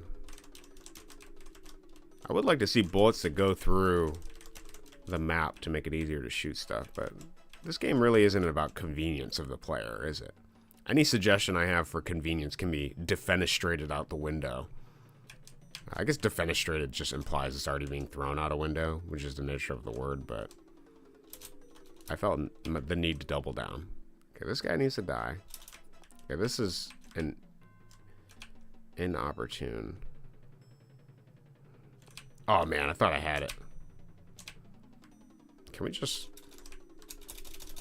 You said spam quite a bit, but I haven't been using the spam. I've been just sort of taking the levels as they are. Okay, I feel I can get down here. Oh. You gotta know when to get down and when not. That's the problem with Johnny's big nose. He doesn't know when to get down, when to put in, when to put out, when to put it in, when to put it out.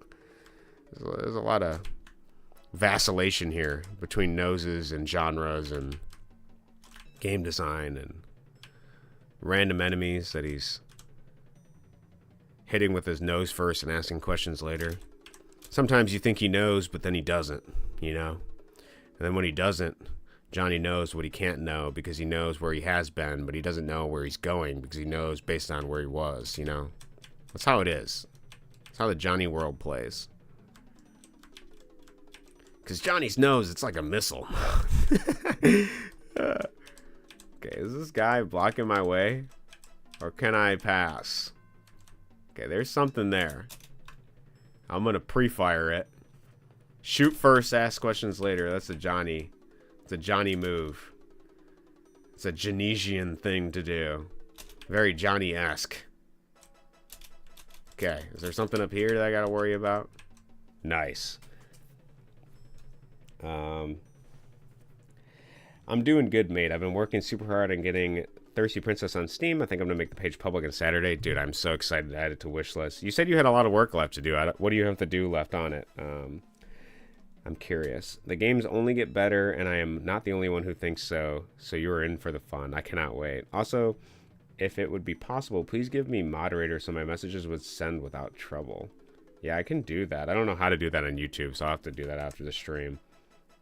Oh yeah, is it giving you like a censorship thing or something? Does YouTube like auto censor, auto mod or something? That's crazy. Stupid. I hate censorship for stuff like that. Yeah, it's still currently unlisted, but when I make the Steam page public, I'm gonna set the trailer to public too. Okay. Trailer for what? I've been so absent. Agreed. So much Vaseline. Agreed. So much Vaseline. He's working on Thirsty Princess. It's one of the games that he has. It's like a 4-player arena, like brawler kind of party game thing. So he's cooking that up. I'm very excited to see the release of it. Can I feel like I want to get up there. Nice. Okay, there is actually a platform down there. I was not expecting that. Okay. Okay. Man, these platforms are leagues better from what they were. Oh, interesting. Do I want to go here? I feel like I hit a wall. Okay, there we go. I made a trailer for my game. Smile. Having such a long nose must increase the difficulty of the game a lot. It's actually interesting because what it does increase for sure is like this random teleportation in this game. Like he randomly will just teleport when his nose hits any vertical wall, which makes it a little bizarre. And the jump is also inconsistent this time, which is something we have not seen in the Johnny series. Like, it's hard to say when he's gonna full jump and when he's not gonna full jump, and also hitting something head on just sort of, you know, maybe that's what it's trying to communicate though. It's trying to communicate that when you hit something head first, you can't know where you're gonna end up, right? Johnny's asking you not to think with your erect nose outward. You gotta pragmatically rationalize through things. That's what he's trying to say. See, like sometimes you get head first and you get too in over your head. That's what the symbolic nature of getting above is here. We're getting a little in over our head because we're leading with our nose. Which is ironic because you think using the nose you would know the situation better, but that's not the case. Look, I led with my nose there. How much of this level is there? Oh my god, okay. We got work to do, guys. Johnny's got to put in the shifts. Okay, I think if I wait like a little bit, though, the monsters will just find their way off the cliff. Maybe I should just shoot constantly. Luckily, my nose can grapple onto the platforms. Yeah, this game feels pretty good out of some of the other iterations we've played here. Okay, we got to go under. Do we have to go under? Boss level. I got my eye on you. Oh, interesting. Oh, this boss is kind of cool. So he follows you. And you have to use the platforms, which you don't move with, to shoot. That's kind of interesting. I do wonder if we're going to see boss health for any of this stuff either. Okay. So wait a minute. Can we get down? Oh. Oh. Okay. I got a vision. There we go. There we go. This is the spot. This is a sweet spot. Now I can catch up. I did a lot of work yesterday and today to build the website, but I think the website is at a point where I'm happy to share it too. But I'll share it when I make the Steam page public as well, because the trailer's on there. Awesome. I can't wait to see it, dude. I'm back. Did I miss anything? You have not missed anything. We're finishing the final boss. The jump isn't consistent. That's one of the only things that's been rather consistent each Johnny game. It's true. I've defeated the one-eyed creep. My score is 79. 79? You said you got 12? You said you got 12? I think you said you got 12. Okay. 79 seems kind of high. Maybe the pacifist route is the way to go. Or maybe I just killed too much stuff. I don't know. Sounds like you did spam the jump between, so. Yeah, the jump has been pretty much the only consistent thing, but if there's one thing we know about Kim is that he's regularly going to deconstruct anything that is consistent. If it isn't the end of the levels, which was kind of the thing that I've seen transition between the last few Johnny games, is that the end of the level isn't always the right-hand side of the screen. Sometimes it requires random steps of invisible switches and things like that. Definitely the jump is also... It's also something that can be modified. Maybe get Johnny 15 done today. Yeah, I am thinking of doing 15 too. We'll do 15.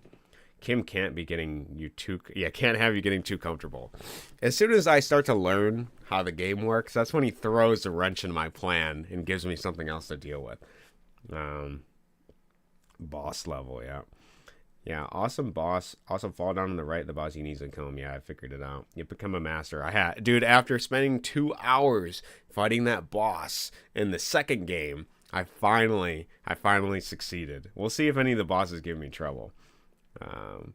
Fuzzy, beautiful emote. Yes, moonified nodders.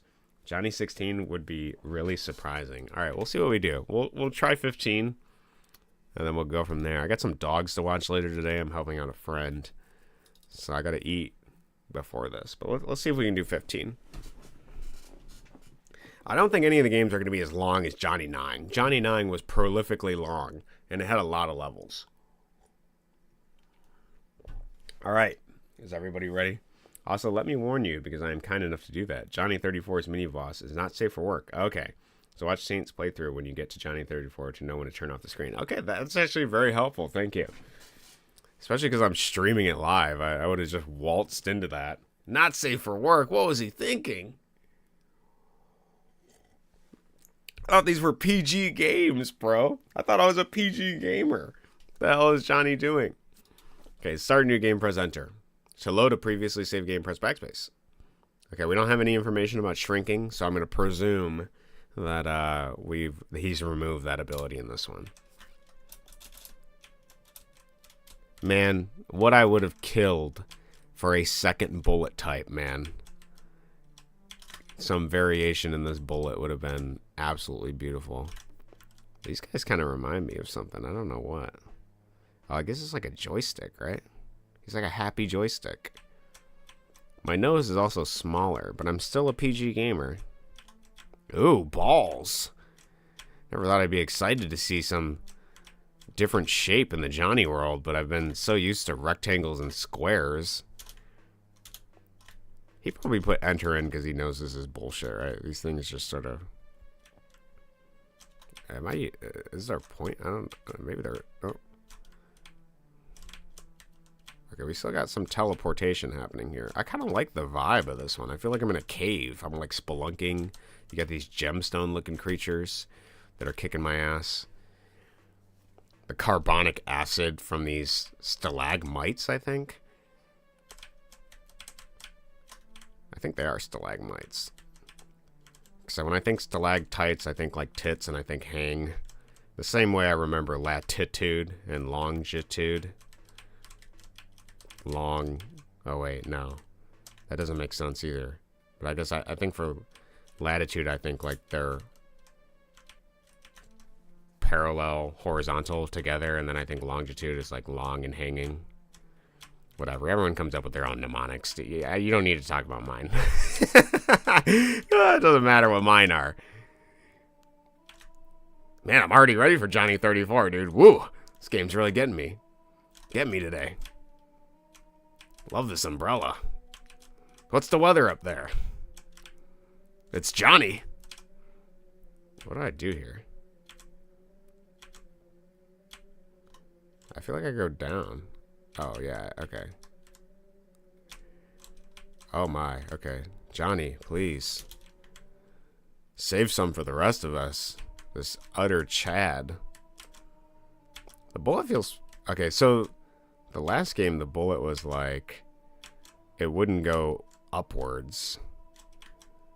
Interesting. But this, like, it would go up, but, like, not when you hit, right, like, jump all the time. Like, you had to aim it.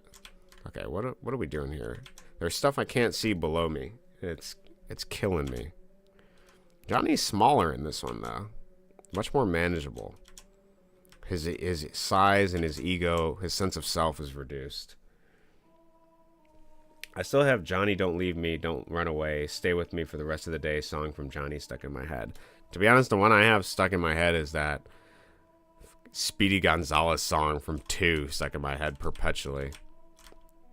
Okay, we can't... I'm trying to scaffold down patiently, but Johnny isn't a game that rewards patience. It's a chaotic undertaking that requires of you... It requests that you meet each obstacle with a different level of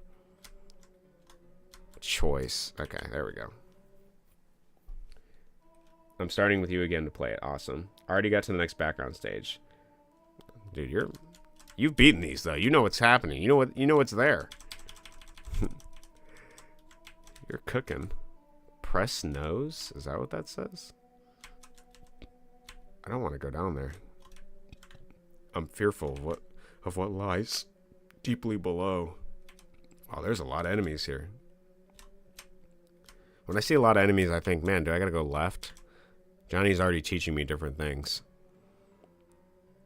When it appears possible, I decide a different avenue is the choice. Okay, we've killed some of them. Let's see if we can... I feel like I'm taking damage, but I don't know. Okay. Nice. Let's push the wall. I see we still have the corner screen push. Okay. These happy joysticks, these joyful joysticks. Oh yeah, I remember in the beginning listening to Speedy Gonzalez song. That was good times. Yeah, good times. That's what you call it. It's trauma for me, not being able to shoot left. I never thought a video game would ever do something that horrible. I'd never really conceived of a 5-headed Cerberus boss that you can't shoot left of, but that you spawn right of. That was truly Kim's magnum opus at that level. Okay. You know, this is kind of like life, though, right? You're always pushing the edge of the screen. You can't see what's coming. I guess, you know, he really captured that aspect of it perfectly, I think. Like, as much as you want to see what's coming, there's always some enemy or obstacle that's lurking at the edge of the screen that you're unaware of. Sometimes you gotta take these leaps of faith and just hope that there's something to stand on. Look at this, is getting more symbolic and relevant as time goes on. Look at, I can use my fire bullets. Okay, not these though. That guy just happens to be so curiously below me. To hit my feet, ruining the foundation of my standing.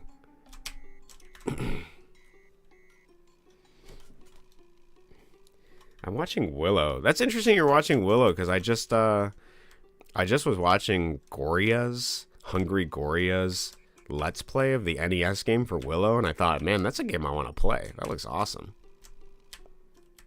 And I've never even heard of the movie Willow. I don't even know what it's about. I just thought, man, the game looks dope. Where am I supposed to go? Oh, maybe I go up and over. Yeah, this is a Johnny game, huh? This is how this has got to work. Nope. Thwarted again. Interesting. Okay. We have options. Speedy Gonzalez is so much more annoying than Kim's original MIDI music. I like this music Kim composes, though, even if it's weird. Johnny 25 has really good music, and it's not MIDI. I do prefer this random rather than like a chosen song. It kind of just feels like weird ambient noise. I would have liked to have seen with him composing his own music, like actively composing monster noises and stuff like that, or like maybe not a bullet noise since the bullets shoot like there's so many bullets. It would be terrible. It would be just a redundant machine gun over and over again. You'd never hear the end of it. But maybe like a death noise for Johnny, or like a hurt noise so that I could tell when I was being hurt. I mean, I know these are a deconstruction of the genre, but I guess it makes me appreciate like the ways that games sort of give you information. And one of the useful things of information would be like, hey, I'm getting hit. Hey, you're doing terrible, you know? Okay, there was luck involved in this level. I need the enemies to not hit my feet like this. Like, I can't do anything about that. I have to kill what lies before me and then pray. Okay, they're tall enough. Oh, no, he just keeps... He's camping me, dude. Spawn camping my feet. I don't know what to do. I gotta get out of here. Okay. Let's just shoot there. I'll catch up. Oh, I zoomed in. That's weird. Sorry, I lost my train of thought. Give me a second. Cody, I won't be able to stay. I actually took some melatonin to help sleep tonight before I noticed you were streaming. Gotta wake up early tomorrow, but I'll stick around lurking and be cheering for you. Hopefully I can watch the VOD of you doing some game dev. While doing some game dev tomorrow. I appreciate you coming out at all, Brent. I know this is, you're in Australia and your time zone is different. And I know that there will be many more opportunities for you to, experience Johnny as it comes. Maybe even get some of your own game design for if we do a Johnny game jam, a Johnny Addo game jam. So thank you for coming out. I appreciate it. There will be many more. Get your sleep. You need it. You've been working hard. I'm on the same screen. Oh my god, it's a classic. It is a classic. The movie Willow. I have not seen Willow. I don't know what it's about. It just looks weird, but the game looked good. The NES game actually looked like super playable, super fun. The mechanics I thought were interesting was whenever a fight starts in the NES game, the wind starts blowing. So it's like you can it shows like when stuff is happening. If you're on the same screen, how do we beat this, buddy? Actually, don't tell me. I want to figure it out. It's got to take some luck and some figuring out. And I had a lucky run where I killed everything, but I just didn't know where to go. Right was not the solution. I gotta run, got an appointment with my college advisor. Good luck, Jazz. Have a great day. Thank you for coming out. Thank you for experiencing Johnny with us. Hopefully this sticks in your mind as much as it does mine. And you can use it for your further game design endeavors. Which reminds me, you better schedule your college class with me teaching you Game Maker so that we can make more Johnny games. That's what this is about, right? The content, the quality. No, it was a pleasure seeing you. Have a great day. Oh, man, I was so close, dude. Kim released full-length albums. It was a Hobbit before the Hobbit. That's kind of the vibe I got from it, but I wasn't sure. Did Willow lay the groundwork for the Hobbit series or something? I honestly do not know. I know nothing about the movie other than the game, and I thought the game looked fascinating. Oh, man, dude. I couldn't sleep either because they were blowing up Ukraine, and I could only stay up because the explosions were too loud. Are you in Ukraine or something right now? The Johnny games at a time like this. That's crazy. Tumultuous. The chaotic nature of these games. Okay, where do I go, though? To be honest. Okay, I suppose I can explore the underside here. I feel like when I killed all these guys, the balls deleted themselves. Because I remember falling down. Maybe this is a different level, but I'm just not sure because it's so confusing. I know Kim did release full-length albums. I heard parts of them. There's like a couple of YouTubers that post a lot of them. I don't know where they get them from. Maybe like old websites or old rips or something. But oh, I can actually potentially defend myself against the bottom ones. There's that learned helplessness again. I think I'm unable to do anything in this environment, this limited environment, but I'm proven wrong again and again.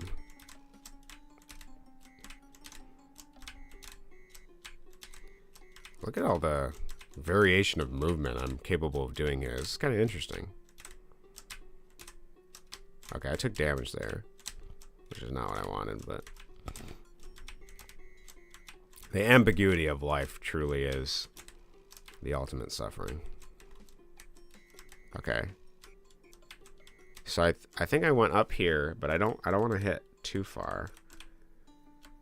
There must be an invisible platform or something. Oh, yeah, see when you go up left, the ground removes itself. So maybe I need to get back into this hole, this tunnel, and then retread my steps. That seems like something Kim would make me do. That seems like a Kim move.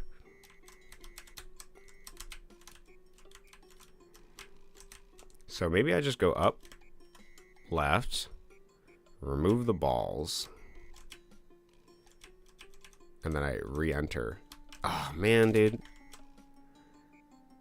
If only the collision was good, dude. That would have been so easy.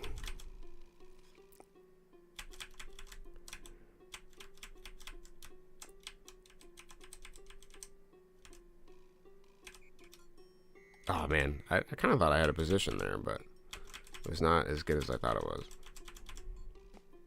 Okay, double gem guys is too much. I can do, like, maybe one gem guy.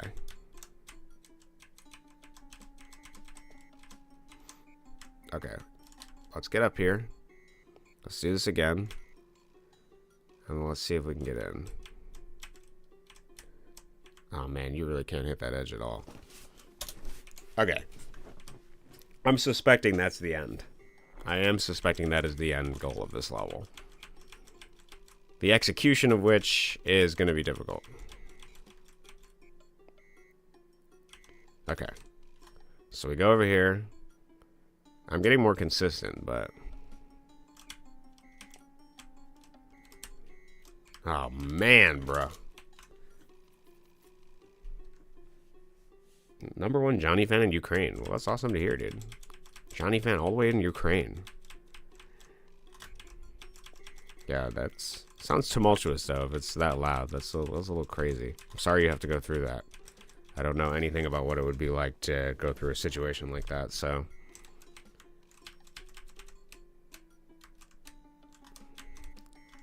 All I can do is provide the entertainment of playing the Johnny games.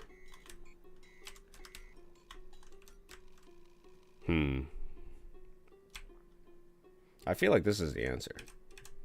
Yo-Yo Games getting shut down was even more devastating than Flash shutting down because at least Flash games still exist with Ruffle. They have a Yo-Yo Games database where you can download all the Yo-Yo games and stuff like that. You should look it up. I found quite a bit of old games from my childhood on there.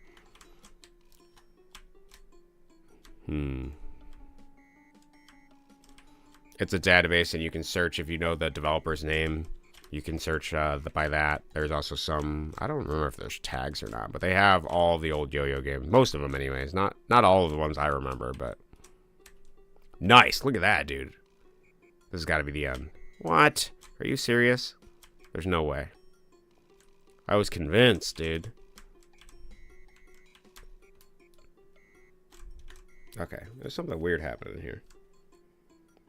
Worst elements of Johnny that will stay up until the end of the series. Invisible goal triggers. Yeah, that's kind of what I'm experiencing here. This is probably the worst game design element. Is the invisible triggers. It would have... I would have actually appreciated had Kim done the invisible goal trigger, but like show it visible at least one time so that we know that they exist, right? It's kind of annoying. That was my problem with Johnny 11. Was that I could not see them, and I didn't see anything happening or shifting or changing, so I didn't know what was going on. Well, I'll kill this guy. I don't think there's a reason to kill him, because all these balls are just going to go away. But now I have to find the invisible goal trigger. So this is a goal here. I'm assuming this is iterative or something, so there's got to be a second one somewhere. like the worst aspect of like a Mario Maker level, but because it's Game Maker, he can do whatever he wants. So we already know it's not in the tunnel. The tunnel is pretty hard to actually hit. So, man, how do I even want to do this? Maybe just jump really far. Ugh, it's gonna suck. If you want another life-changing, transcendent, boundary-breaking, unique Game Maker game, please do the La La Land series. They are from 2006 and only take 15 minutes to complete, but stay with you forever. Interesting. The La La Land game series. I'll have to find that. Oh, actually, I think I watched a video on that. Isn't that a video on your channel? I was scoping through some stuff at some point. I don't remember who it was. I remember finding an article for the La La Land series or something like that. And it was like somebody breaking down like why the games were so impressionable to them, but it was like a web archive link. Alright, where is this invisible trigger? Do I just have to fall into each area? I'm going to fall in this black square. Nope. Okay. Actually, maybe I should go underneath this thing and hang left. I feel like Kim would make it as hard as possible, right? It's not going to be convenient. It never is going to be convenient.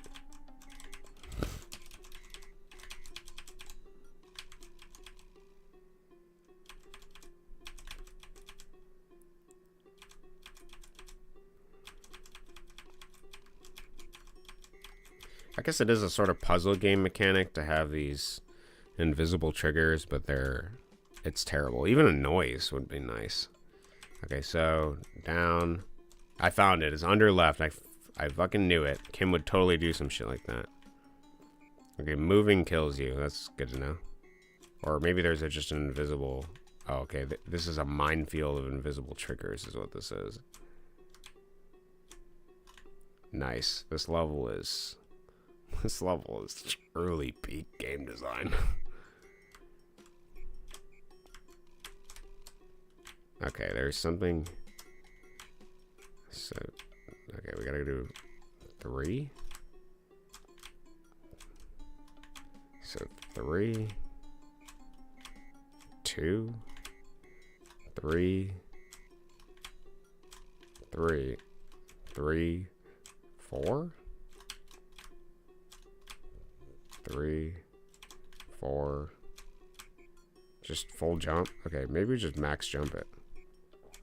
Okay, no, you have to do 3 here. And then you can sort of okay, these guys need to die. That was what needs to happen first. They gotta go. They gotta go. Get them out. Get them out! I'm so dead. I knew it. Okay, we gotta get lucky, too. They gotta go, and then we gotta get lucky.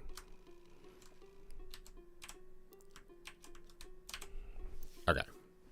And then this is basically just pick a door, but much worse. Okay, we go left. Try to dodge a few of these. My nose is huge, unfortunately. Okay, 3. Max jump. Nope. 3, 4. 3. 3. 3. It's like 3, 5 or something. 1, 2, 3, 4, 5. This level sucks, Kim. The hell were you thinking? If I could even call it thinking. This Joker is shit. Okay. 5. I think this is a max jump too. Yeah. And then I think this is like probably like a 3 as a 2. Okay. Thank God we beat it. That was just luck. This level is very frustrating. Yeah. It was pretty frustrating, but at least it was like communicated what was happening. Like you can see on screen what's happening. I would prefer like there's like a mine here that actually blows it up and telegraph it. It's kind of amazing that you could actually take these deconstructed elements from game design and make something that is fun and shows you what's happening. Like you could probably recreate this exact game and just add a few details to it and it would be infinitely funner. That's actually something I want to try doing with some of the later games if they are like really bad. Is like change like 1 to 2 things, recompile it, and then like show how you still retain the essence of the game, but you can make it like much more fun and playable without this like. But obviously you're removing some of Kim's vision, right? Because perhaps some of what he was dealing with was this, like, he felt reality was oppressive in some way, right? Which the child does, when you play pretend, this idea that the world is, has a lot of potential and it's fun and engaging and interesting to be in, but then the reality of the situation is it's much more chaotic. It's much more, to the child at least, it's much more insensible, and that's one of the reasons a lot of people sort of kill the puer, the eternal boy, when you grow up, right? Is because the world doesn't afford a space for the child to sort of play pretend anymore. Or at least that's what people think. They think they have to, like, leave it behind, this aspect of imaginative curiosity and play. And so perhaps the world does feel as oppressive, and its rules are unknown, and that's something that he's dealing with in each game, right? He's dealing with this chaotic world where it's always ever-changing. It's never stable. Johnny remains slightly consistent, but his weaknesses are ever-changing and growing, and his capacity, his agency, this fire gun, this man-made Promethean fire that he can utilize to engage with reality, this sort of creative and destructive force in tandem, it has varying amounts of legibility in the world that he deals with. I think that's probably some of what I'm picking up from this. And that could just be me projecting my own reality onto what this is. We don't know much about Kim other than what he's left behind, the games and the albums. But we do know that he was trying to be authentically himself. He was trying to reach some sort of play, just playing around with these different mechanics and things like that. But I do see this sort of the little prince here. This perception of reality that is antagonistic to him and his existence in it, which is often the reason why people choose drugs and things like that for escapism, right? It's because the reality is not tolerable. Some people do it for recreation, some people do it for fun, some people do it to get into different mind states and stuff, but it is something very much used for escapism. Like, oh, if I could just think a different way, I could understand how these people work. I could understand this function. I could deal with this reality that I'm in, this hostile and oppressively chaotic, unpredictable reality that I feel like my agency is being robbed in or something like that. So instead, I'm going to create a game that sort of cathartically lets me face that and then release it for other people to play.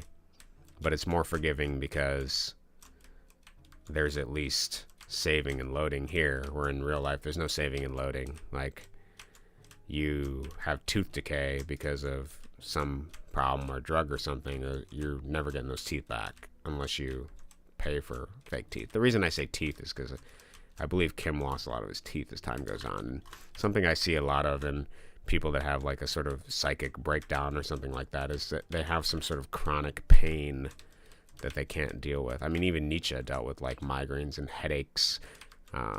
You think about artists like Vincent van Gogh has like constant stomach pains, which I believe are probably parasites, because his only relief was drinking. I can't say it on YouTube. Actually, YouTube gave me a thing. I can't say what he drank on there. I can say that he drank wormwood or absinthe or something, but I can't say the other thing that he would recreationally drink. So you can go look that up if you want to figure out what else he drank, which is actually an old wives' tale remedy. Maybe saying old wives' tale isn't it? I'm belying too much information here. But anyways, he suffered from chronic stomach pain, which I suspect were other things. And his art sort of had that sort of struggle, and there was escapism there of different things. Granted, the venereal diseases that he got from the prostitutes that he regularly partook in and didn't help either. And I believe syphilis is something that degrades your mind over time as well, so that's also worth noting. But regardless, some of what I said could be true. I don't know. I'm all speculating here. Even I cannot defend this level. Not to make rough assumptions, but I think you just described why Kubus couldn't have possibly lived any longer. Our world is just too unfit for something as otherworldly as this. I do think you're right. I think that's often the problem with these artists, right? You have these really seemingly bright, right? And I say seemingly bright because they're bright in the way that they don't rigidly adhere to directly what society has laid out to them. They are people that can sort of see beyond the boundaries, and that also contributes to their ability to cope with the reality that they're in, right? It's difficult to pretend to be something you're not for so long, in the same way that it's difficult to not be honest with yourself, because in some sense you lose the self that you could be for the self that society wants you to be. And so that is probably the biggest challenge of the people that burn so bright but also burn out so quickly, because reality is too hostile to them, whether it's in the conformity of trying to force you to adhere to the lowest common denominator standard, or whether it's forgiving enough for people that are different to still get their social, the things that humans need to live. Their Maslow's hierarchy of needs, the people that the friends that they could have, things like that. I think that's one thing that the internet does do better. But I think with the corporatized internet, it also enforces this sort of standard and conformity in a way unlike ever before.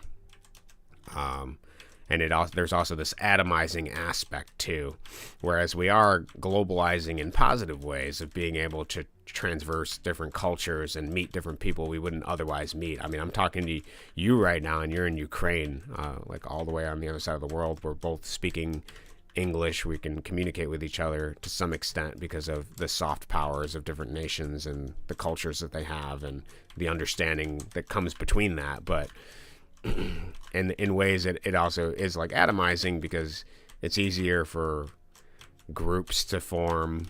It's easier for media to control, if it is just by certain corporate aspects, to control the allowed expression of humanity. We can see that sort of stuff with even what's happening with games right now with that Australian collective shout thing. Like, some of these games are just like stupid adult games.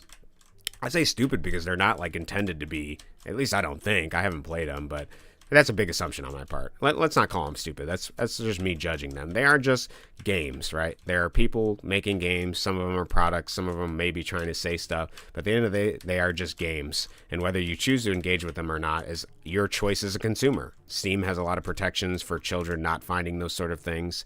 And I actually read quite a bit about this Australian group, too. I was reading, I forget what her name is. It's like Melinda something. But I was reading some of her books. She has some books about, like, one of them is like this, like, I don't know how to explain it. It's basically like this. Is it like an apologist book? Is that the best way to describe it? It's basically a bunch of anecdotal stories of women who believe that their lives were ruined by their husbands watching porn or something. And there's actually some salient truth, not in that stuff, but in like the way that these women talk about their therapist, and like the therapists are saying like, yo, this isn't about porn. This is about you. Like, this is about your problem and like what you're willing to accept, and whatever your thoughts on porn are, whatever your thoughts on adult entertainment are, it doesn't matter. But what I do think is I see the sanitization, the sterilization of what we're allowed to say in different spaces. And perhaps that's just my collective experience. Perhaps you've felt something different. Perhaps you feel you can express yourself in any way you want. But I do see that the media and different sites sort of curb and affect what you're allowed to express. And I notice that a lot of people are shying away, like as even if it's just not a deliberate choice, even if it's not a deliberate choice to allow certain speech or certain media or things like that. And I'm not even, dude, I swear I'm not trying to do some like, I am some like paragon of wanting to have free speech or something. No, it's not even about that. It's just that perhaps just like Adam Smith's invisible hand of how the capitalistic society sort of encourages and discourages things, because kids' entertainment brings in so much revenue on YouTube and stuff like that. Everything is becoming like more and more sanitized as parents don't want to sort of educate their children and even raise them anymore, like, and that's probably just like a boomer take. I don't think all kids are on iPads. I can see the benefit of the internet and connecting people with different groups and stuff like that. So I'm not trying to be, it's really hard. I'm trying to be central and nuanced about this, but it does annoy me. There is a serialization, I think, of what we allow to accept. And I see that in the old fairy tales that I read too. Like some of them are anglicized and Christianified, and they like cut the teeth, they like dull them, like drill into what makes humanity and sort of and excise it. And then you have all these people that are really interested in like horror games and stuff like that, and all this blood and gore, and they want to see like these things psychically, even. And then that doesn't mean that they want to participate in it in real life. It just means that psychically this is something that naturally people have to absorb and deal with in everyday life. And there's like a sanitization of it. There's a removal of allowing the agency of people to navigate these things the way they want to navigate them. And I find that annoying. In the same way that parents don't want to raise their kids, they want like all these media corporations to raise their kids. They want the media corporation to not allow their children to see certain things. And maybe the reality is that kids shouldn't be allowed on the internet until they're a certain age, till they're more developed. I don't know. Whatever the science says, there's obviously a debate to be had on that. But that's some of my brief, unthought out. I know I kind of wandered a lot in this topic here, as I face the same thing over and over again and pray that the outcome is slightly different, building my insanity over and over again. Something I dislike about this level specifically is I notice that there are black bullets, and the top left of this entire screen is black, so I can't actually tell what's hitting me and what's not hitting me. It's like a terrible, like a design of, I was just talking about the puer facing reality, and these are hostile things, that forces you can't even see. You don't know what's hitting you. You don't know what's damaging you. You can't even understand it or conceive of it. That's an ultimate problem to deal with here. Is there a way I can fight this guy without, or should I just jump over? Perhaps this is just an obstacle I must pass up. Okay, so sorry. I had a lot of random things here. I'll catch up. My bad. Not to make, I described why I couldn't live longer, yep. He made a movie called Smells Like Rotten Teeth, which starts with the words, "Oh, it's a wrong movie." Wait, I lost my place. "Oh, it's a wrong movie, heh. His tooth decay is because of snus and chewing tobacco." Gotcha. Half of non-movie video footage he uploaded on the internet were chewing tobacco reviews. I did not know that. That's very interesting. I rate Johnny Games as self-actualization. I think that's probably a pretty good way to put it. The Johnny Games are a walking process of self-actualization. It's disappointing to see that Kim ended up like dying, because I do feel that these are sort of the cathartic undertaking of somebody who's trying to piece together something deeper in his psyche and become actualized and self-aware of it. Internet after 2020s would have made Kubus cry. I'm interested to see why you would think that, but I do agree. Even if it's just the authenticity dying more and more, or harder to find, I should say. It's not that authenticity is dying. I see people more authentic than ever. They just are on different areas and corners of the internet specifically. Morning Hammer, how are you? What are you working on today? Kim uploaded a video where he showed his favorite TV channel. His favorite TV channel is White Noise Static. He accidentally changed the channel to a melodrama and screamed saying, "Continue." Screamed saying, "You have to be careful about the channels you watch on TV. You wouldn't believe some shit that people are watching on TV." This is just rephrasing, but that is how I remember his words from that vlog.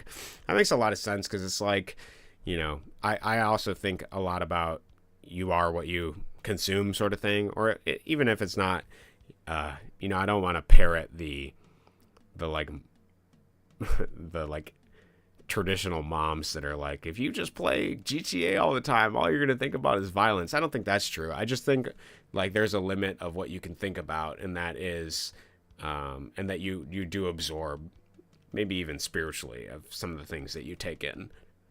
Everything you do becomes a part of you. It's like memories that you add to the chronology of your life.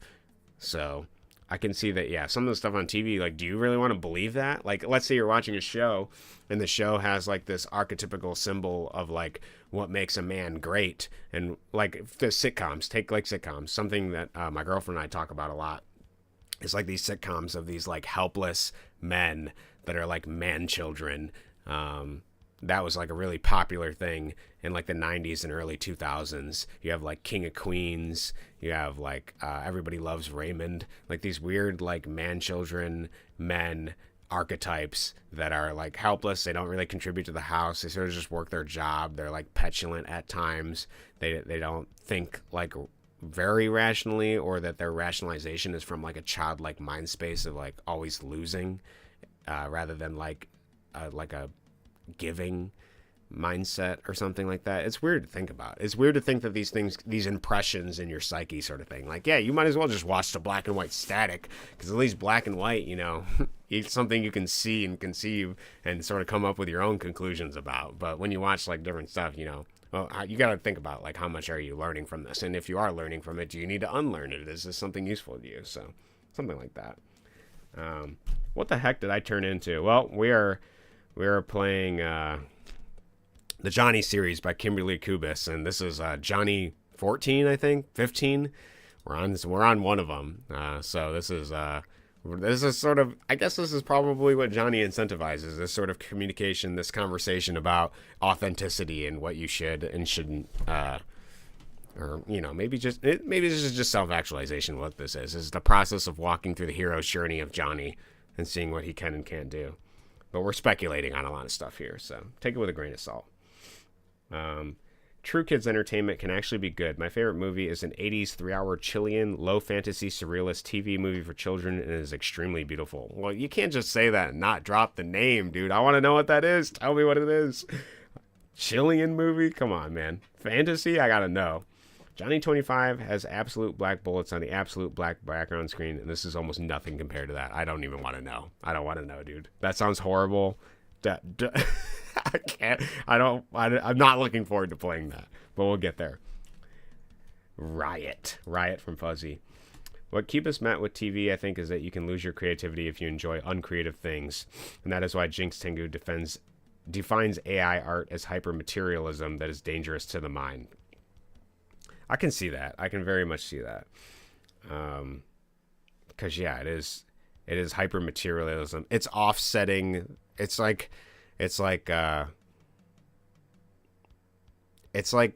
bystandering your soul, right? Because where you could have creative, and I think AI, for me personally, I think AI is a double-edged sword.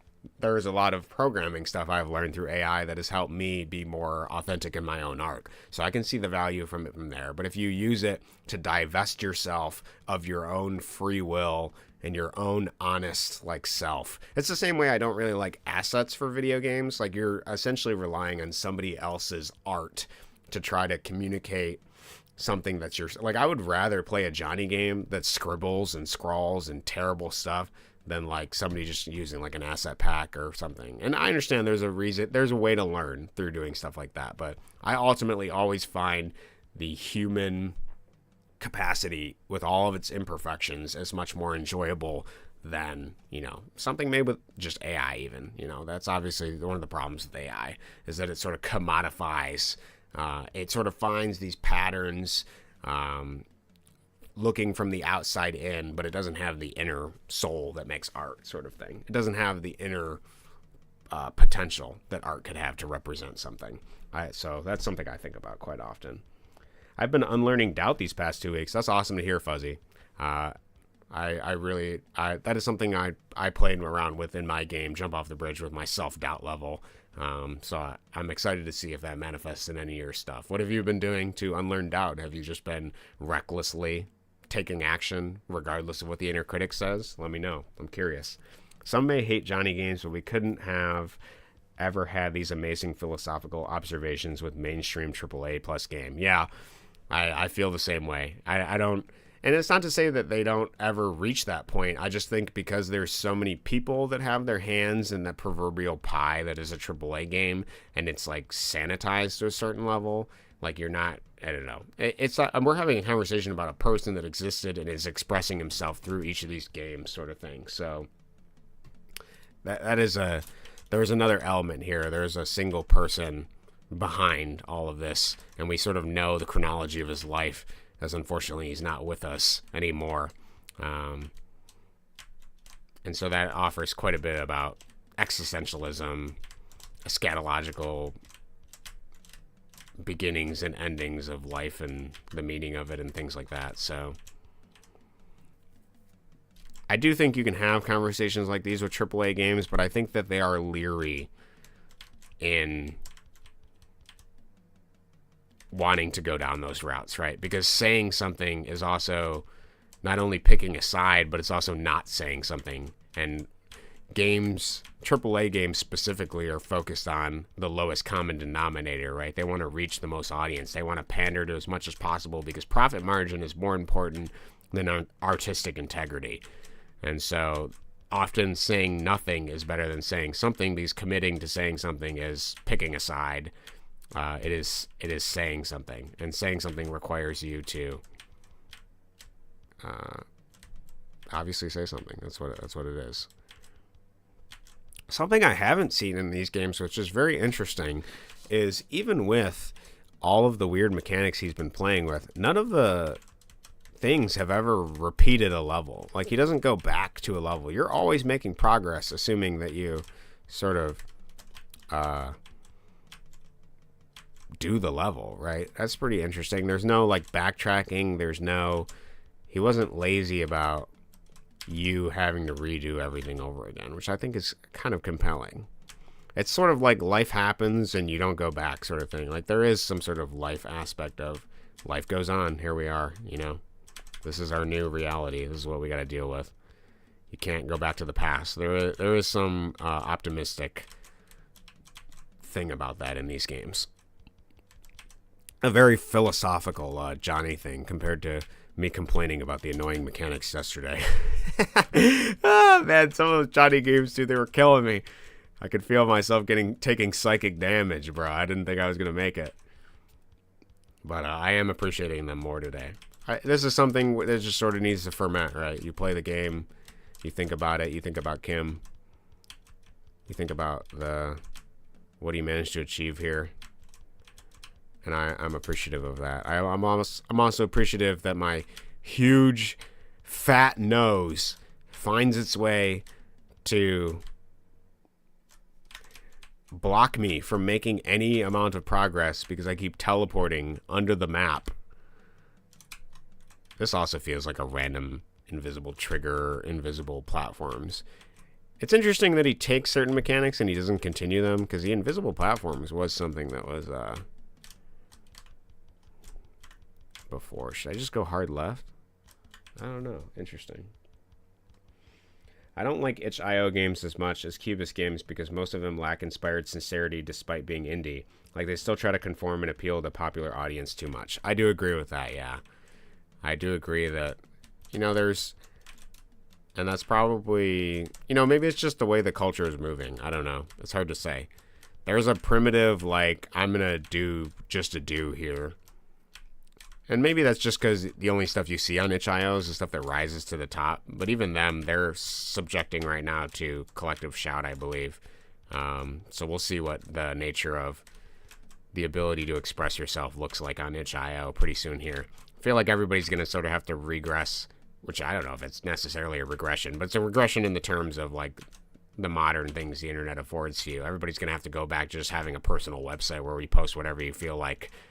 So that you don't have to deal with these people that can't handle a little bit of whatever it is, sexuality, some taboo topic that somebody has decided because their husband looked at porn one time and it ruined their whole marriage, I guess. Which, whatever.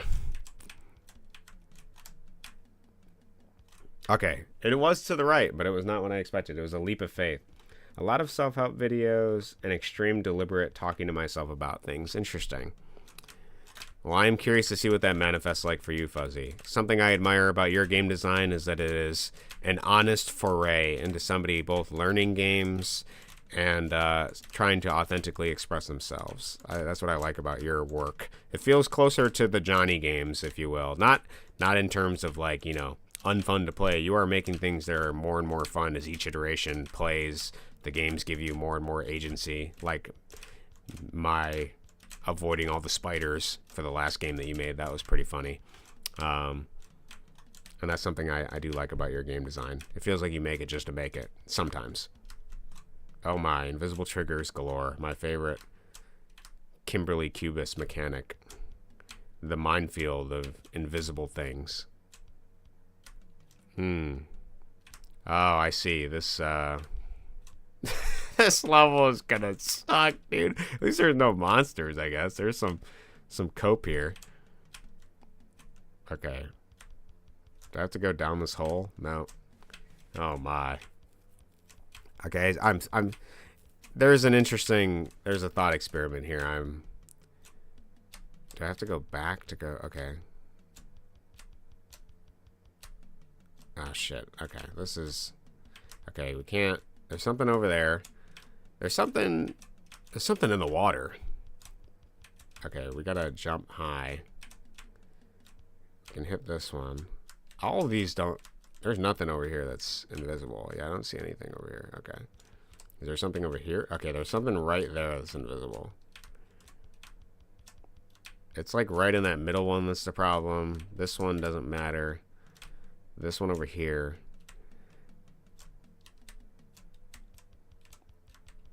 Okay, and then we gotta jump over. Oh. Okay. Oh, good. Great. Jump off the bridge. Hey, I might have played that game if it was advertised as a Fadian game. I don't remember. Was it on Glorious Trainwrecks? I don't have a Steam account. Maybe it's a fake memory. Glorious Trainwrecks. I don't know. I haven't seen Glorious Trainwrecks. Don't have a Steam account, bro.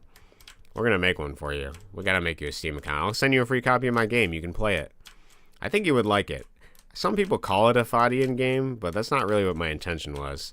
It sort of started out just like a fun project, and then I felt like myself slipping into, which is probably my own hero's journey of some sense.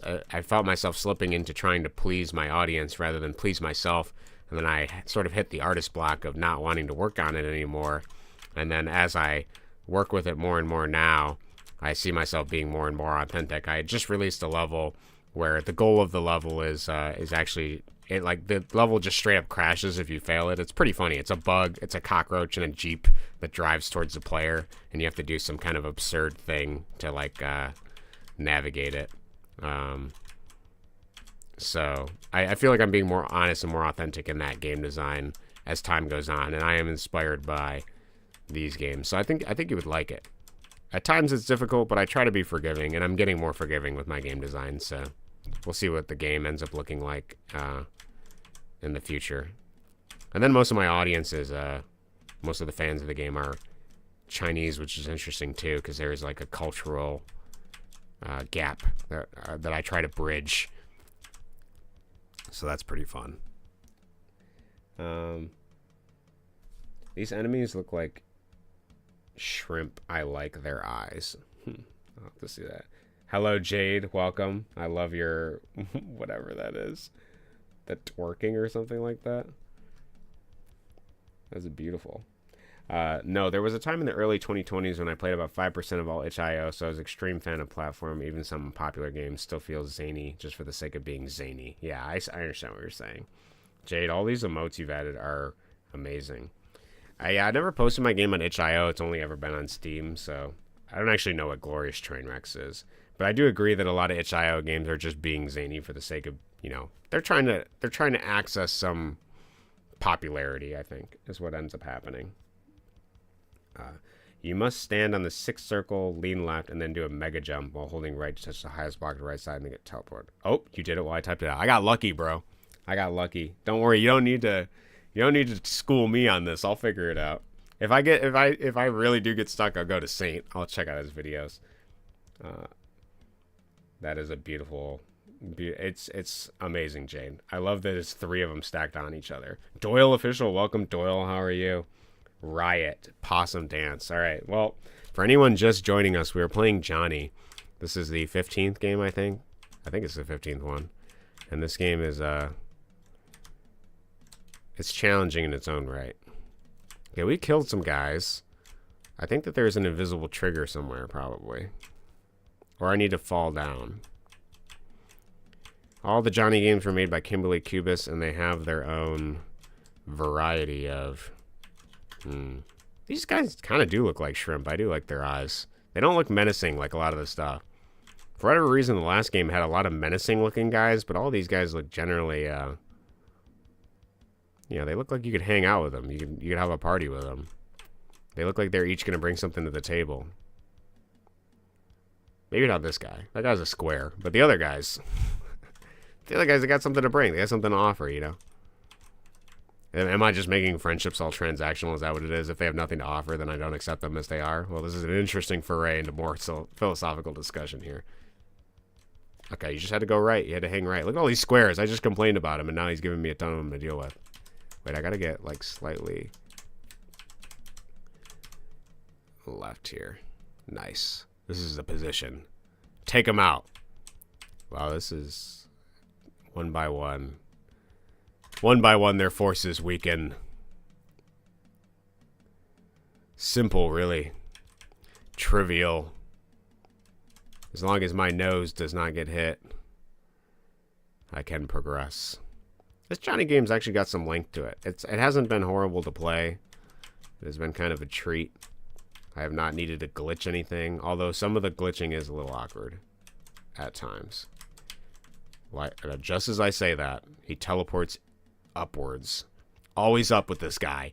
Can't keep him off the ceiling. Dude's constantly in the air. Also, Doyle, I don't know if I asked how you're doing. How are you? How's your day? Sorry, I'm getting slightly distracted. There's a lot of Johnny things happening. Okay, do I just go down and right? Okay, you don't go right for that one. You die. Sadly, the last Johnny games are literally impossible without following Saint's playthrough. I am not exaggerating. All right, well, that is unfortunate. I will require your and Saint's assistance then when we beat the final games. I wonder how he figured them out. Maybe it was just because he read some stuff or just played them long enough to figure it all out. That is unfortunate. I do like some of the cohesion in these games that I'm feeling here, you know. Like, this feels like a playable game. And I appreciate that he deconstructs different aspects of it so that I'm always on my toes. I never know what's going to happen. I was going to make a nose pun there, but I never knows. It's ambiguous. I'm always guessing, sniffing, wondering, snorting, wondering what will happen.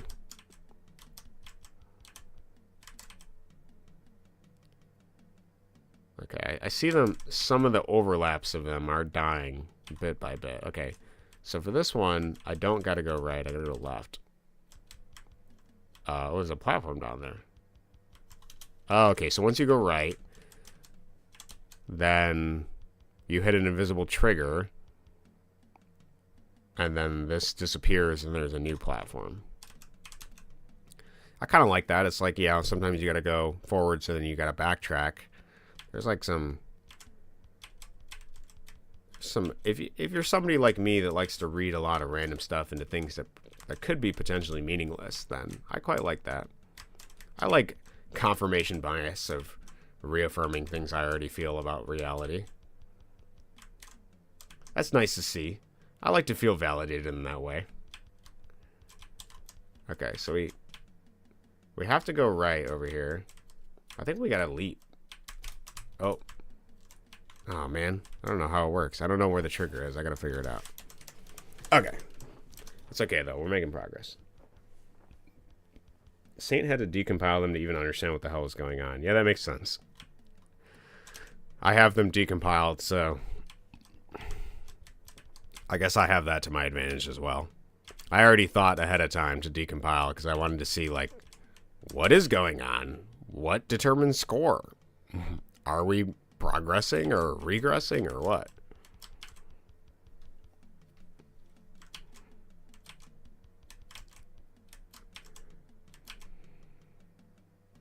Okay. There's like 3 more. I see them. Okay. Let me catch up a chat. I nap now. Makes sense, Jade. Have a good nap. Most definitely not my favorite Johnny game. It was only on my second playthrough of the very last Johnny game that I realized the last Johnny games are so insane that Kim most likely actually forgot other people were meant to play them. That sounds about right. Just gotta take a little bit of a leap and then we go backwards. It did seem like the map changed, but at what point does it change? It's hard to say. I see that it changes. Can we just skip all this bullshit? No prelude, just ignore it. No, there's too many guys. We must kill them. Death is the only option.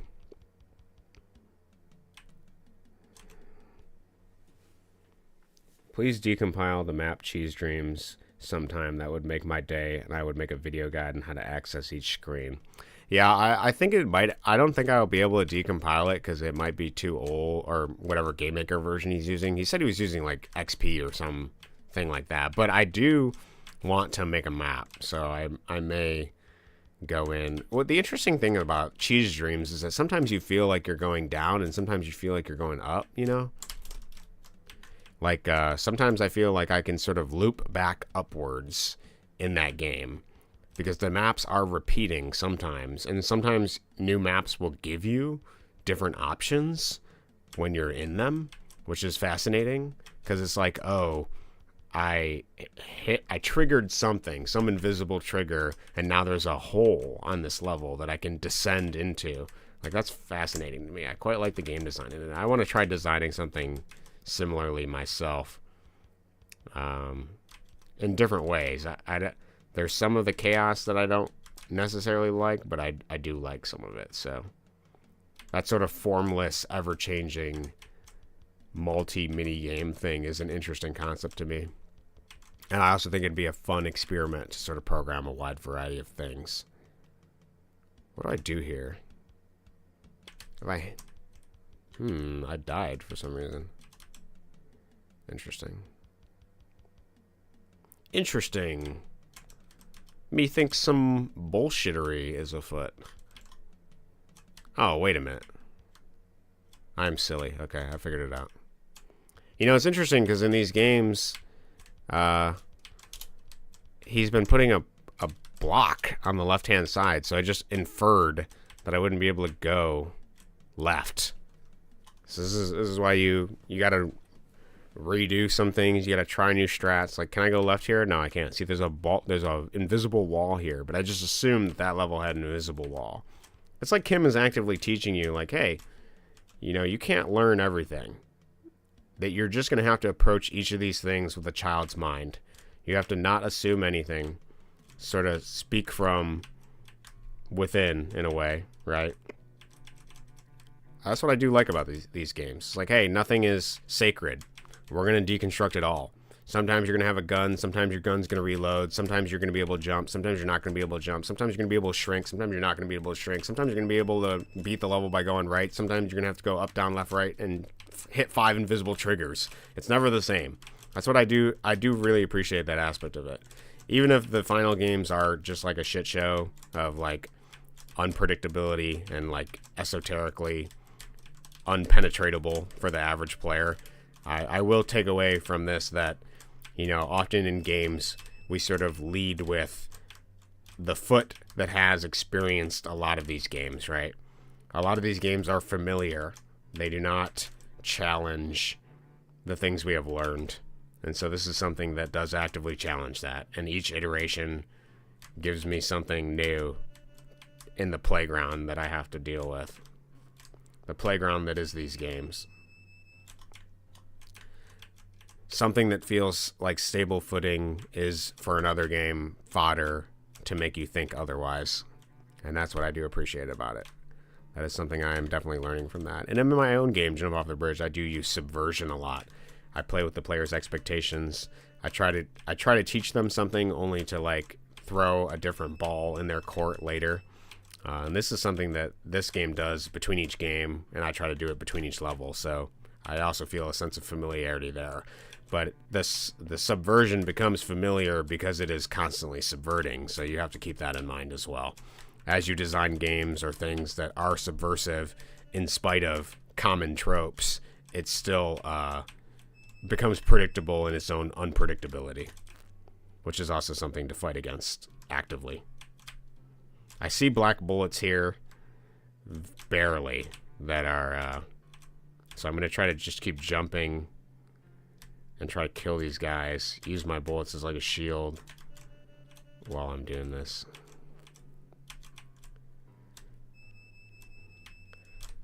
Oh man. Okay, this is a pretty tough level here. Oh, my nose got in the way, dude. I think I gotta pre-fire a huge round here. Yeah.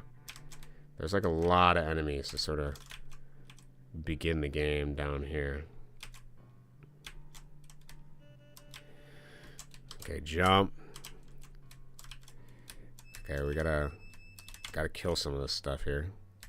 Oh, okay, he got my nose. He hit me just the tip of my nose before I could react. Some of this also feels like luck because some of these enemies are obviously coming, some are going. It's a mix. It's a toss bag. Kim was showing us the randomness of gacha games before gacha games were ever popularized. Okay, I think we can take our time. Okay, we've got to jump over these. See, the problem with jumping is I don't want to hit any black bullets. I can't see where the black bullets are. They're hidden in the darkness. Okay, I think we're good. I feel safe enough to move. Okay, let me catch up with chat. He meant XP MS Paint. MS Paint after Windows 7 uses anti-aliasing. MS Paint from XP does not. Are you sure? Because I remember reading one of his Patreon posts that said he had this really old computer that he got running. It's like some antiquated thing. I don't know. Maybe it was just MS Paint, but it seemed like he was talking about how he had just some old computer that wasn't connected to the internet, like a George R.R. Martin type of design space. I'm not sure. So, children don't look at the art from a critical perspective because Kim kept his childlike wonder. Johnny is as awesome as it is. Yeah, I do agree. I agree with that sentiment. Because kids aren't, they might learn and sort of build up a preconceived notion of like what you have to do. But I appreciate that Kim actively dismantles it between each game. But it does become predictable in some sense, but it's hard to know what exactly we expect from him. Okay, we got to get the fortuitous right hand. This game's pretty long. We got to get the fortuitous right hand pathing of these monsters. Okay, let's kill the happy shrimp. Okay, we can sort of. The problem is my nose is too big. I have to lead with the nose. It's like I'm vulnerable, right? I'm putting my vulnerability first as I eke towards the future. The future being the right-hand side of the screen. And my nose is my most vulnerable aspect of me. And I have to lead with it if I want to face the challenges ahead. Or perhaps it's just the nature of something I can't not do, right? In being a human in this timeline. Okay, so I was averse to going right because I suspected that jumping down this hole would kill me. Nope. You can never know. You can never know. You can never know with these games. You can never know. That's all it is. It's an exercise in unknowing. Whenever you think you have it, you don't. Let's see what I can ignore here. I think I gotta jump down here. Nope, I don't. See, it didn't feel right. I jumped down the previous level. I wanted to redo that here, and it did not work. Perhaps I jumped down here. Who knows? Maybe Kim's got a weird picador thing here. Fall down what path? This one? The next one? Okay, I think I'm just going backwards now. Okay. I think I haven't tried one path. Let's try it again. Okay, this A, buddy. You're getting in my way. I need you to either jump or don't. And pick a lane. I think I haven't jumped in. Have I done this one yet? Okay. Sorry, my memory is not working perfectly here. Maybe this is one of the rare few.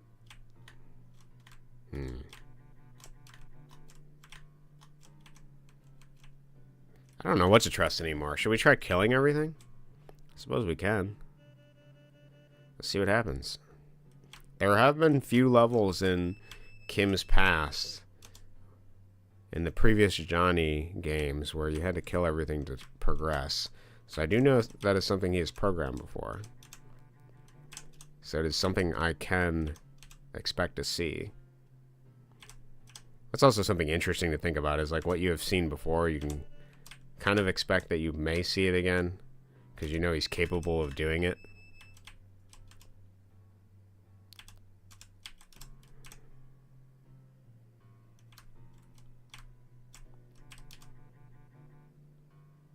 Okay, let me catch up with chat here. I hope you see what I meant when I said Johnny games are relaxing. I'm playing it too with the stream and it's super chill. Yeah, so my initial impression of the comment was I found that line specifically very funny. Because I was like, these games are not relaxing. That was like my initial thought. But I also think that I was weighing these games with a lot of expectations of like what I had wanted. And once you sort of explain, even I kind of felt that. I felt the oscillation of agency as something that's given and something that's taken away. And once I recognized that like I could zoom out from a micro perspective and see a macro perspective of like, oh, this is just happening. Like, this is just the rhythm of these games, right? It became easier for me to accept that there was going to be games where I'm going to have the agency and games where I'm not, rather than assuming that they all have to progress in some sort of way. And perhaps that's just it's a vestige, a vestigial thing of the culture that I'm absorbing, that you always have to go upwards, which isn't the reality. It's not how life is, right? You're not always growing. Like, sometimes you gotta go backwards to go forward, sort of thing. Like, sometimes you gotta retrace your steps. Sometimes you learn horrible things and you gotta deal with that, you know? Sometimes you have traumatic experiences and those inform a lot of the decisions you make in your own life, sort of thing. It's not always growth. There is a grind set mindset thing in our culture where people that make money are more valued than others, and money is becoming some sort of Mammonian drive. This demarcation of self-worth is derived from how much money you make, or how good your career is, or how much schooling you had, or whatever the culture wants to say it is. It doesn't matter. What does matter is I don't need to assume that these games will get better or assume that they'll get worse. I just need to see them for what they are. They are interesting forays into the mind of somebody that is dealing with something. And they can just be the games that they are. This blue guy is a little challenging here. I'm going to see if I can do a back and forth on him. I'm going to see if I can hit him with the 1-2. Nope, okay. I gotta hit down. I gotta remember to hit down. Okay, that guy just jumped off the edge, so I'm not gonna be able to complete this if I am trying to kill all these guys. Let's kill this guy. Take this dude out. Something in me suspects that there is one of these platforms is not what it appears to be, right? Maybe this guy will just walk into my bullets given enough time. Yeah, I wasn't patient enough. Okay, but we did lose a guy, so I can't theoretically kill everything. It is weird because there is a border to the right, but it only is so tall.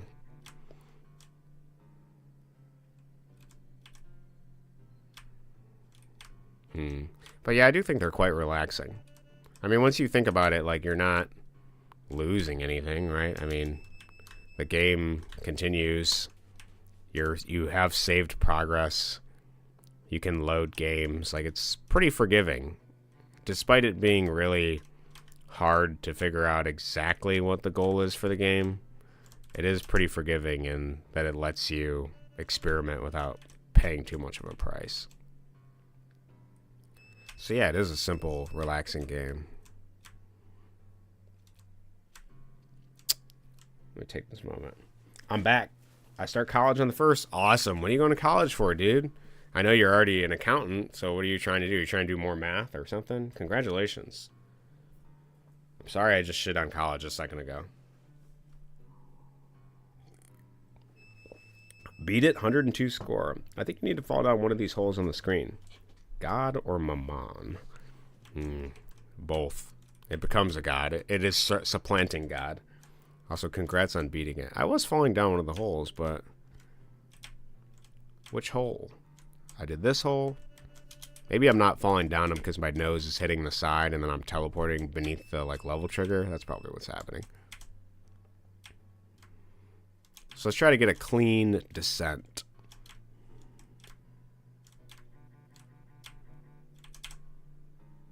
Okay, I hit all the holes. Every hole has been cleared. That's pretty difficult for Johnny to get his nose down each of these holes, dude. He's got a big nose. And he doesn't fit.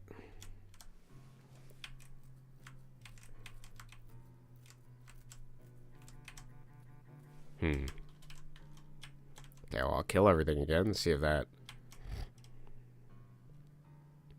helps me.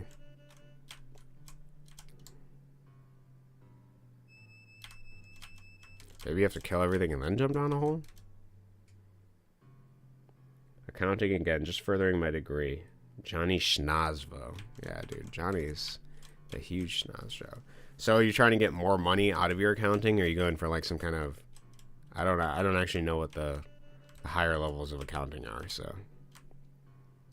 And when are we doing your game design courses? I think you can make a Johnny game. I'm going to be honest, Jazz. I think that could be your first game. You could make an homage to Johnny.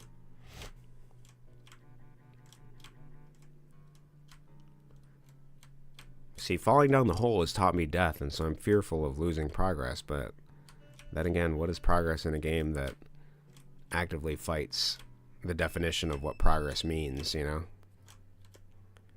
There's something weird over here. I want to just go here. Oh, okay. Nope, never mind. That didn't go anywhere. I died. Let's try to jump off the edge and then go left. I want to see if there's some thing I'm hitting. Okay, so we're off screen now. I'm going left. You know what I actually suspect? What if, this might be kind of creative. What if one of these walls is fake, right? Okay, that didn't get me anywhere. I'm gonna hold left when I go down one of these holes, and I'm gonna use my back foot. Okay, we can't do that. Johnny just enters a new plane of existence. Maybe I hold right and let my nose sort of hit first. I lead with my nose. That's what I gotta do. What is Kim trying to teach me here? Maybe I'm just not hitting the level trigger and there is actually one at the bottom here because I'm too fat or something. Maybe I'm going too fast. I'm getting too much speed, so I gotta... Like, where the hell did I go here? Let's see. I tried killing all the enemies. Maybe there's a thing to be said about killing all the enemies and then falling down a hole. I could try that for each hole. That's something I could do. Seems a little arbitrary for Kim. Although I know he loves his arbitrary shit.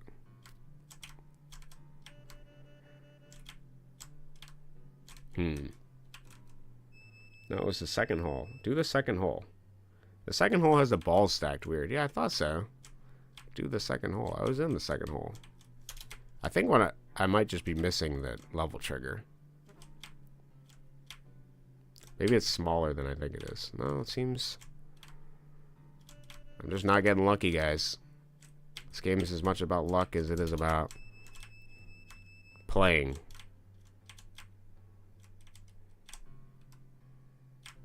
No.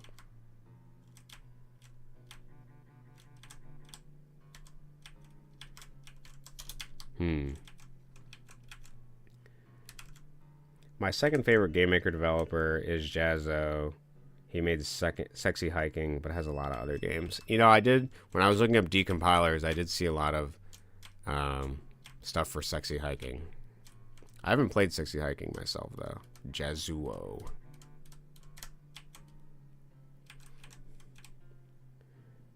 No, it's the second hole. Keep falling. Well, oh, am I restarting? I didn't think I was restarting, but maybe I am. Maybe I've just learned that, no, it resets me. Or maybe I just have to hit left and then keep falling. That's weird, dude. Okay. I hit left and then I got here, so I think you should lean left. Yeah, you're right. You're right. I figured it out. Thanks to your help. We did it together. Ooh, I like this level. I can see all the bullets. That's something I'm a fan of. I love seeing things. Okay. Heh. Okay, so we go right here. Okay, no, I hit a guy. Okay, I hit bullets. Let's kill this guy. And then we'll kill this guy. And I'll try to push the screen slowly. Okay. So the guy's down here. I can see him. I can see bullets from them. Okay, we gotta work harder. Okay, we don't actually need to kill that guy. We just kill this one. Is there a dude down here? No. Okay. Oh, there was like switches or something for like the first time. It looked like a switch. Okay. Okay. We're doing our best. We're doing our best. I really like the light background now. It's a nice change of pace from the grueling dark city we were traversing in before. Okay, I'm hitting the shrimp guy sometimes spawns. Okay, let's kill this dude. Okay, this shrimp guy is gonna kill me this time.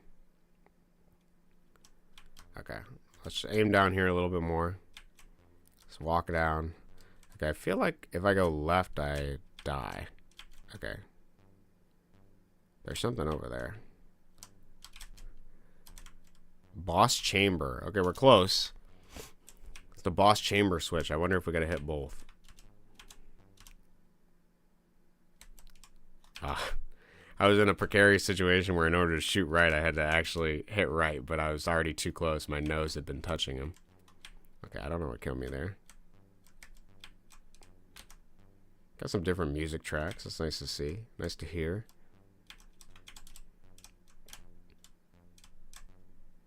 Okay, we gotta get a lucky spawn. There is some RNG in this. We're taking damage, okay.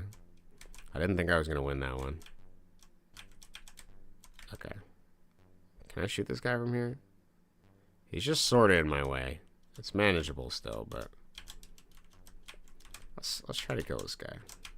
I think we can do this. Okay. Alright, now I'm gonna hang right. I was gonna hang right. I don't know where the hell I am now. Oh man, that was it. That was so it. Okay, that was down. Okay, this is a good fortuitous spawn. Auspicious moment.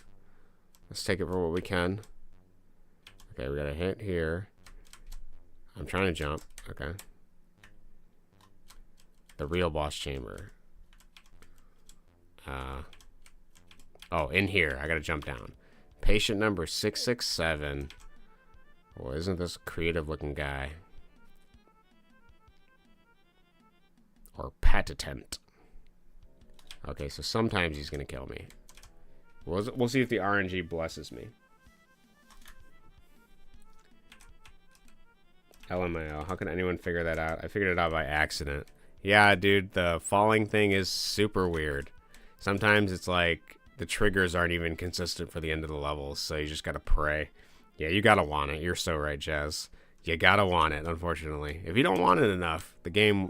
Some of the stuff I feel like I stumble into, like Saint on that level, on Johnny 11, the first level, I spent like 30 minutes trying shit for that level, and I could not get it. And I think he might have just accidentally wandered into it. I think that's what ended up happening. I kind of want to be more of an active player in these bosses, but all the bosses are sort of just random malarkey. Like, it is so random where this guy goes. He's just gonna go wherever. There's no, like, get under him, jump under him. Like, the only place I'm safe is up here. But then my bullets, the odds of him hitting him are also less. Oh, I guess I can get to the right of him. What am I doing? He has a big head, but he's got space over there. I gotta get over there. I gotta pray he jumps. Let's do that. Let's pray he jumps. Jump. Jump, buddy. Nice. Look at that. Oh, we're so in. This is it. It's over. Just to redeem. The boss, he is so funny. Oh, I died. What? I was trying to read, catch up. The boss, he is so funny. The music is even funnier. I always laugh. Wait till you see him. You're not prepared. He's actually really great. I quite like him. He's a funny looking boss. The music is great. I have it turned down a lot for the stream because I don't want it piercing the ears of anybody on accident, but he is a very funny boss. Okay, I still feel like it's better to be right. But I gotta... Okay, let's just shoot here for a while. Let's see how this goes. I'll catch up with chat and then we'll go for it. After you beat this game, please do the La La Land series. It'll only take 15 minutes. Okay, I'm gonna have to find a download for the La La Land series. How many are there? Best way to beat the boss is to lean left and stay on the top block. Yeah, I kind of feel like this is the best strat, right? But I don't know. He's only gonna hit every so often. I guess I'm getting pretty lucky here. Malarkey is as malarkey does. Should I be more to the left, like here? I feel like being here is like the safest, right?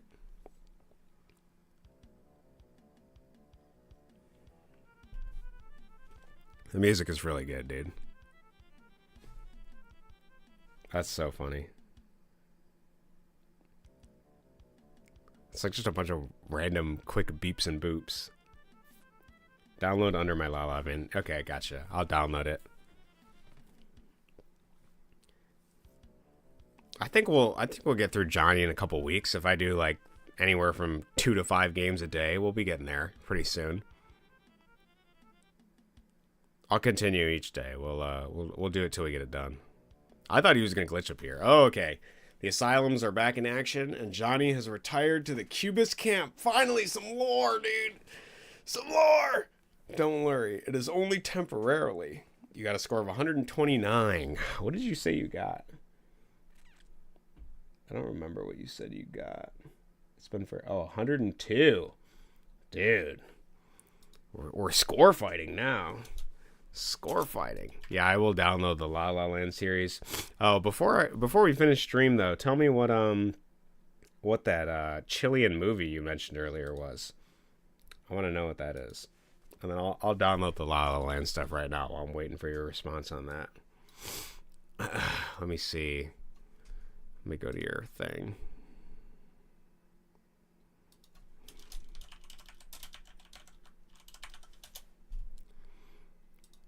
Nice. I spelt hauntology correctly.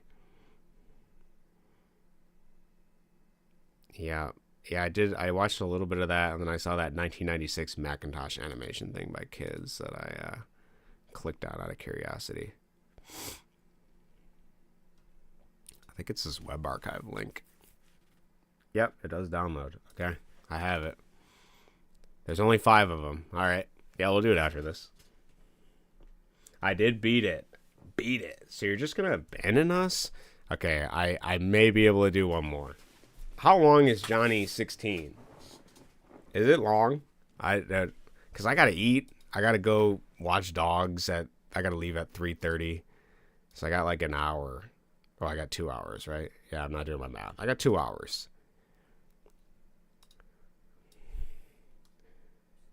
We love it long.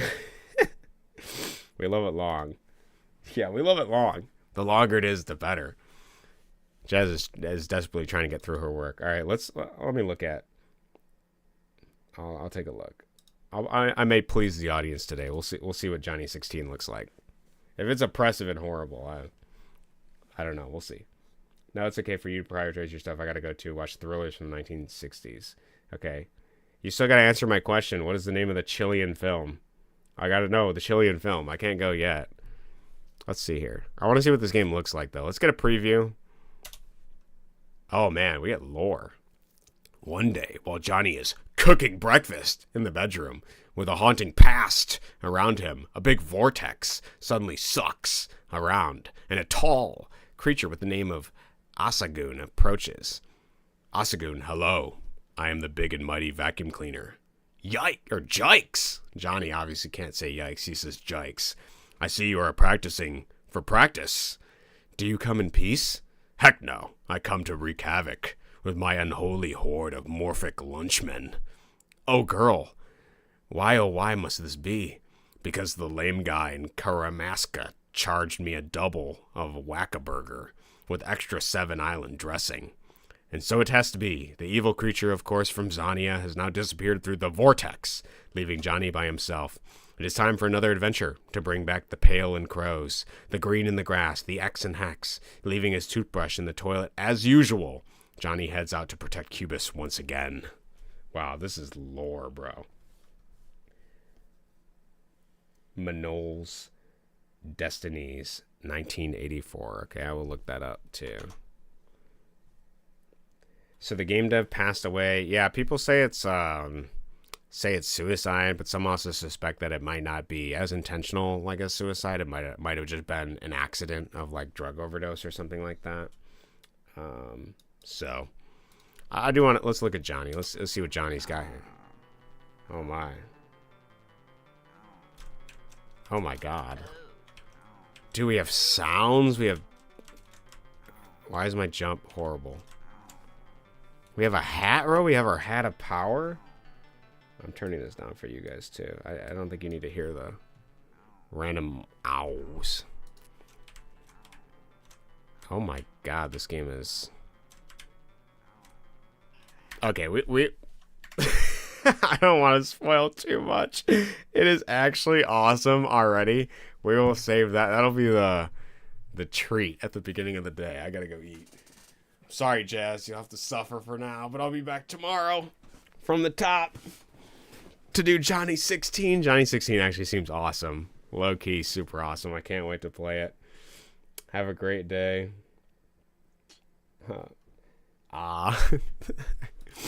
Oh, man. Okay, good stuff. Thank you guys for coming out. For anyone that showed up, thank you for hanging out. Thank you for being a part of the Johnny series. I'll do my main. There we go. Please put this on YouTube as a series. I do have it on YouTube right now. I've been uploading them each thing, but I think what I'm going to do when I finish all of them is do a sort of a hypercut video, like Carl, is that his name? Grand Pooh Bear. He's been doing this Unbeatable series where he plays through the games on stream, however many hours it takes, and then he edits them down into like a digestible 20 to 40 minute video of like the highlights with narration, sort of sometimes narration, not all the time. Sort of just his cut of his stuff. I would probably narrate over it, but I want to show, like, you know, the thing about the Unbeatable series, which is interesting for Grand Pooh Bear, is like a lot of people have beat those games, you know. There are old games from his childhood that he didn't beat that he's beating through, which I find is fun. But there's like a lot of these obscure games, like the Johnny series, like all 36 of them, that aren't known. Like, these are games people don't beat, right? There's only the videos that Saint has of him playing through them on YouTube. You hardly find anything else about it. And if it is, it's a microcosmic look from a zoom out perspective of a bystander appreciating the games from a distance, not necessarily, you know, delving into it and getting their hands dirty, sort of thing. So, and I felt like in order to do my homage to it, I had to get my hands dirty. And we're getting more than just our hands dirty. You know, there's a lot of, you know, with a big nose, anything's possible. You smell a lot of things in the dirt. It's probably the best way to say it. My favorite Kaizo streamer is Mix Up Gamers. He speedran the Bible on live stream when he was like 8 years old. That's really funny. He beat Hacker's Dreams, if that means anything. I have not seen Hacker's Dreams. I don't know what that is. But speedran the Bible? Like, he read the Bible on live stream when he's 8? That's pretty funny to think about, too. All right, man. Well, thank you for showing up. Thank you for good luck where you are in Ukraine. I hope it gets better for you. Hopefully you can get some sleep tonight. I'm going to go eat, and then I'm going to go read. For our book club, we're currently reading Don Quixote, so I have to finish that in 78 days, I think, since it's been a couple days since our book club. Actually, probably longer than that. Probably 76 days. I don't know. We got to finish that. It's like 1,000 pages. I got an edition of it here. I also have a bigger edition at my house. I don't know which one I'm going to read yet. Depends on what translation is better. So we'll see how that goes. I'm also going to bring Zarathustra, because we had a lot of good, interesting Nietzsche discussion today, so it was fun. You're the only book club member who would play something like Johnny. Yeah, that is actually true. And you know what's funny? All of my book club, that I'm a part of, they absolutely hated Man and His Symbols by Carl Jung, which I really enjoyed. It's not like a full Carl Jung book. I don't feel like we got a full taste of him because he only really does the first couple chapters, and then the rest of the chapters are done by different people. But it is an interesting insight into some of the like symbolic, archetypical sort of stuff. But it wasn't finite or factual or scientific enough for a lot of the book clubs, so they really did not enjoy it, which is a shame because I feel like that's a different sort of thing you can access. It's just another thing. You know, science is one way of viewing the world, and Jung's archetypical, symbolic sort of, what is the best way to describe that? It's sort of like he is pattern recognizing that a lot of these mythologies and stories have similar elements, and then he's distilling the essence of them and then extracting sort of the pattern or theme or reoccurring thematic teaching. And so in its way, it is scientific, right? Because you're sort of extracting the human psyche in a certain way. Granted, it's not always easy to see whether something was done honestly or if it just echoes some other sentiment or if its intention or purpose is different. But I still think there's something to glean and gain from, like, doing that distillation process and trying to identify, like, reoccurring themes and patterns of the psyche in that way. The way that the unconscious sort of just bubbles up out of sight in a dark cave where no one's looking, sort of thing. So I do really appreciate the Johnny games. They've been awesome. But if you do have a minute, do at least La La Land 1. That would be perfect. You really want to see this La La Land? Okay, give me a second.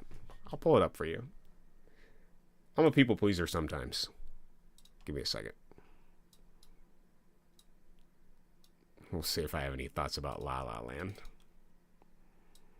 Jazz wants more content anyway, so we'll kill two birds with one stone. And in case you like birds, well, let's pretend they're not real. I'm not actually killing birds. La La Land EXE.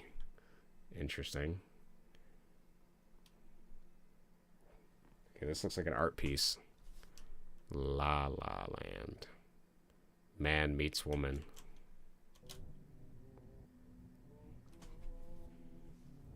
Okay, you guys see what's happening here?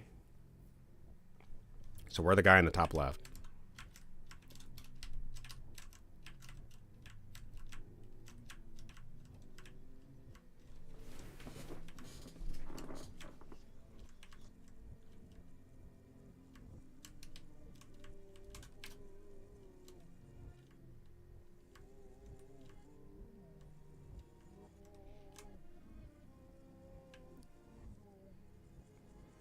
If you can't read it, it says fish sticks in that monster.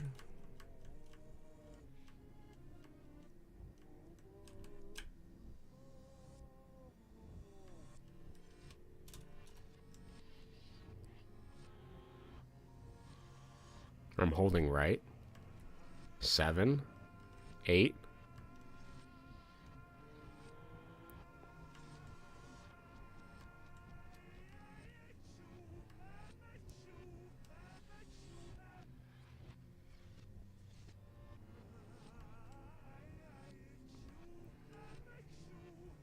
We're still at 8, 9, 10, 11, 13. We're increasing. There's an edge. We're making progress. I thought we were making progress. We teleported back over here. 15? I don't see our guy anymore. 16. Or we appear again on the lower right.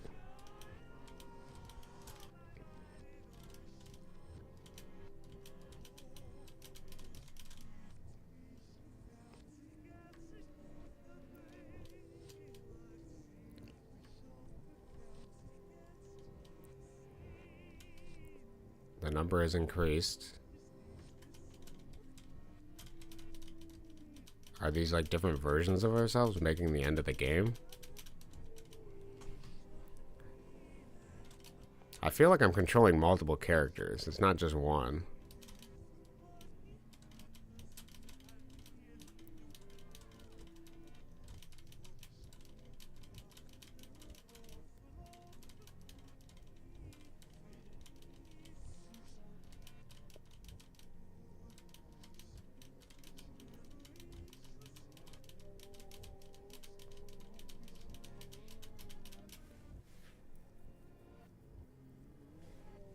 I don't think doing space does anything, but I'm hitting it. As I hold right, the number gets bigger and things move.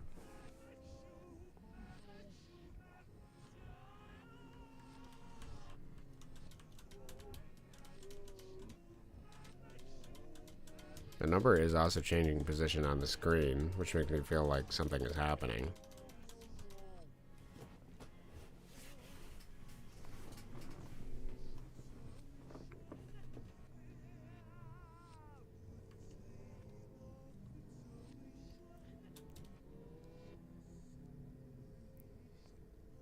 This feels less accessible than even Johnny is. Oh, I got the number increase. I didn't even notice. I was too busy holding the right. You can press control to shoot Garland.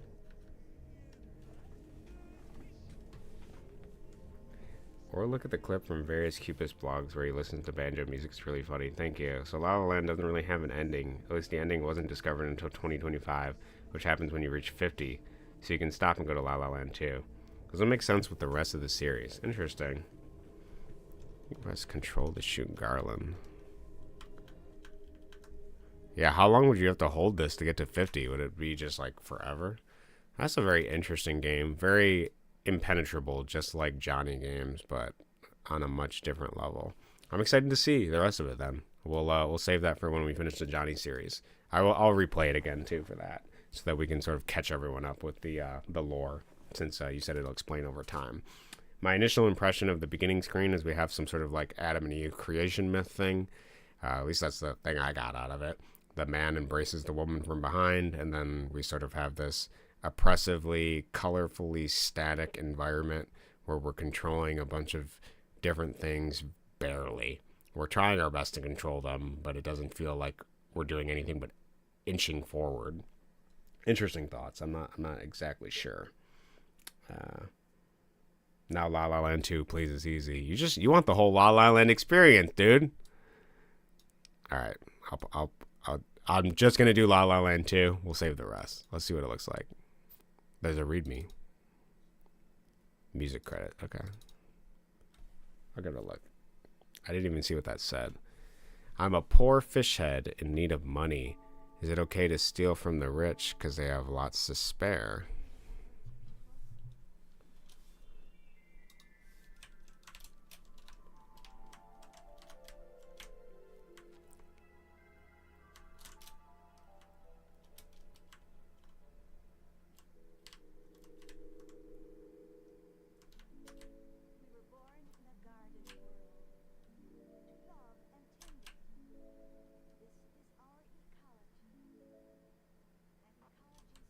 Oh, thanks.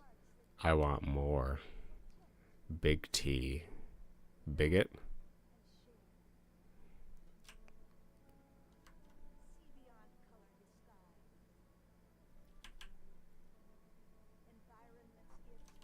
Oh, thanks. I want more.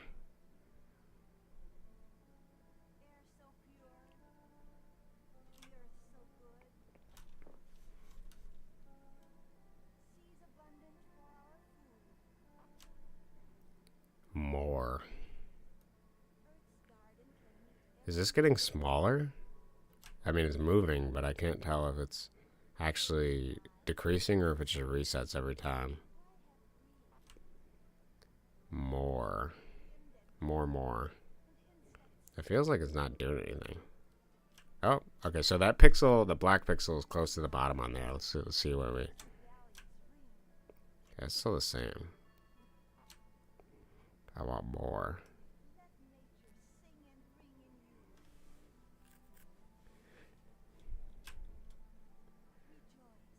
This was created in 2006, so it's really ahead of these kinds of games. Oh, that's interesting. It's the developer's username, so it's a persona. The rest of the series is just as short. Does this game have an ending? I guess it has to, right? Once we steal all of the money, right? Oh, a shiny jewel I bought. Thanks a lot. Is that it? Without money, how are we nobles to survive?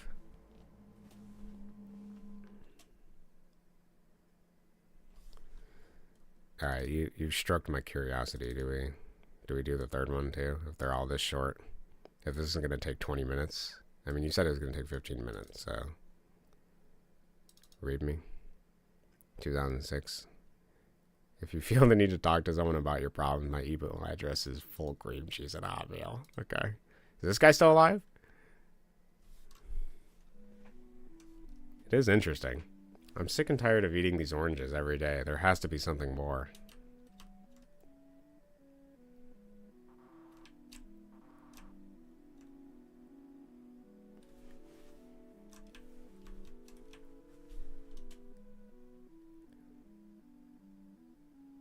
What about coconuts? You broke your teeth. Well, I guess that makes sense. But I'm smiling.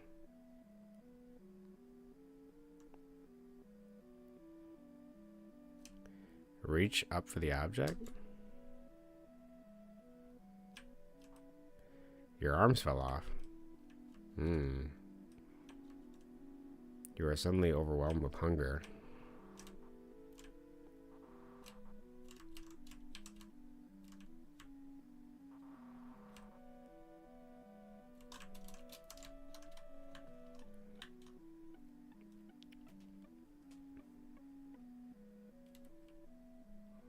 Well, I guess I have to go back to the orange, right?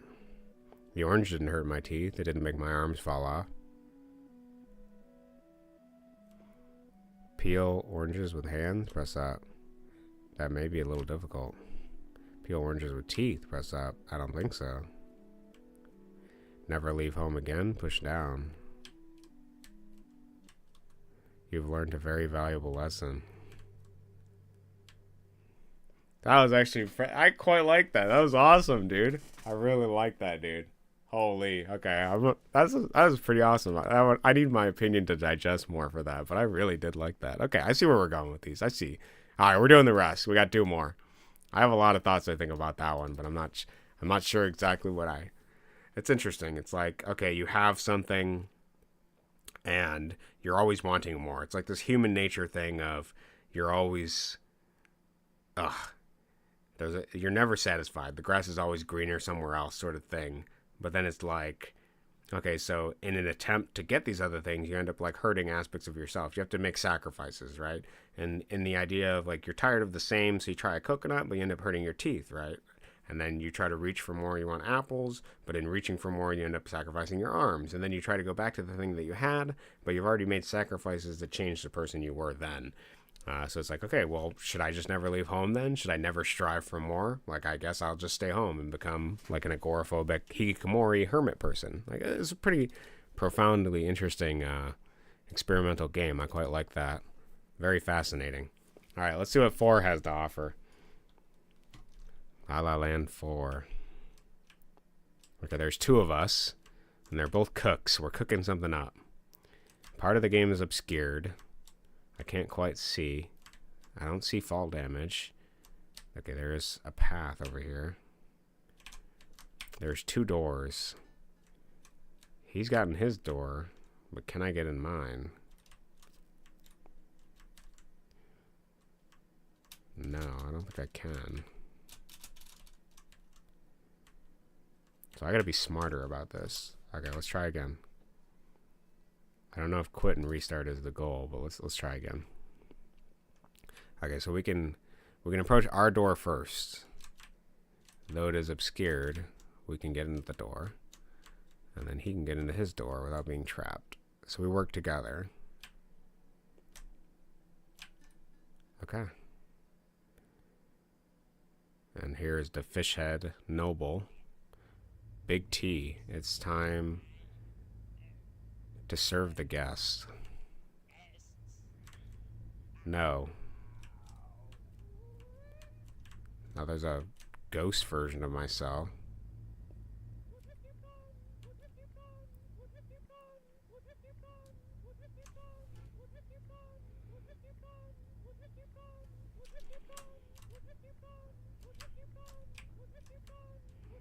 So he has like a heart and he's saying something like protect me something.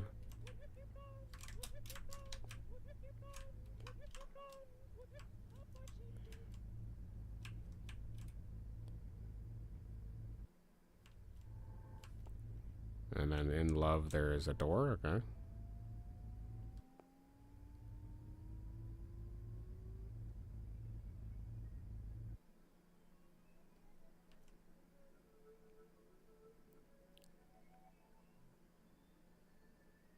Now we're in space.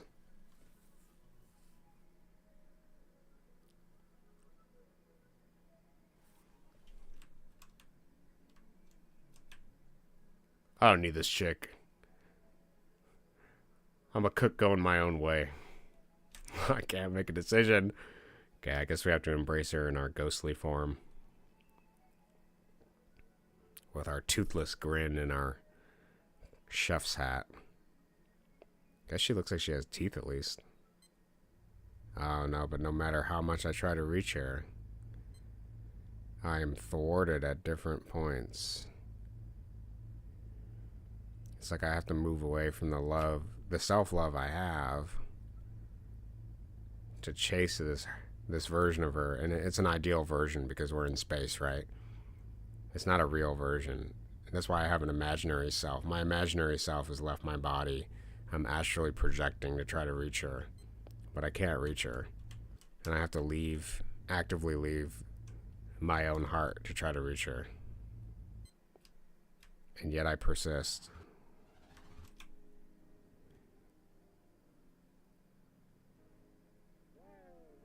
This is a pig, like a greedy pig or something. I don't quite know what I'm looking at. Is that face? It looks like my face. He's slowly gaining on me. This greedy, ever-eating, always wanting aspect of self. Can I just touch him? What's the point? Why am I running?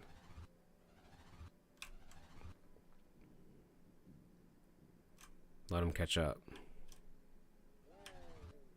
I mean, no matter how much I run, he's always going to catch up. He has a slightly, like, decimally higher speed than I do.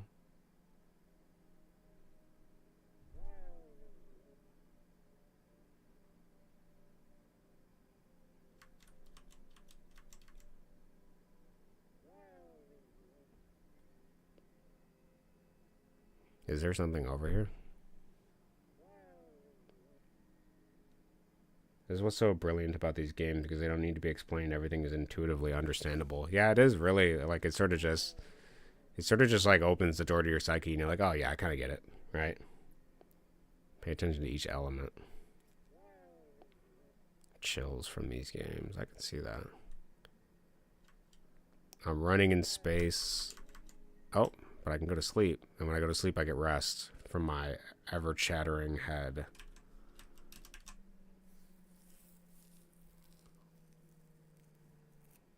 And that was that. It's interesting, this idea of having to serve other people, and the thing you want for yourself is like kind of this unrealistic, unachievable love sort of thing. You're a cook, you're a chef, you can make things that people like, but at what cost? That's an interesting to think about. Do I have to click escape to end this game, or does it end itself?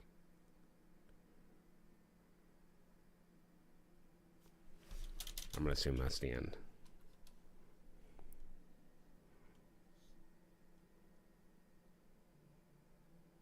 It is intuitively understandable. All right, we got one more. These are games that sort of embed themselves in the psyche too, I see. Didn't think we'd have a giant philosophical discussion today, but last is my favorite. Okay, let's see it.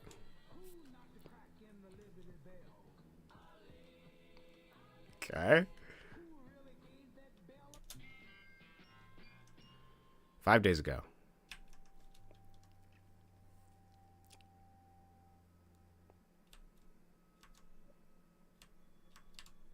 We go to bed in our suit.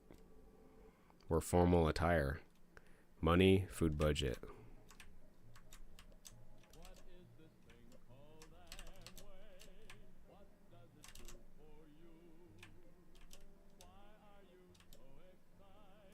So okay,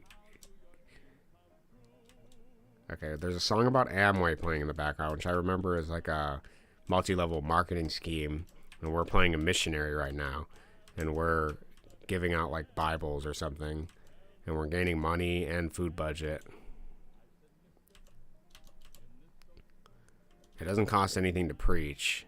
It puts them to sleep though. And then now we go to sleep. All the houses in the background. 4 days ago. Okay, so we were a missionary for Amway. We got some money. We got a budget. Okay, then we have a different day to approach. Okay, some people are already sleeping. We have confetti. It's like a...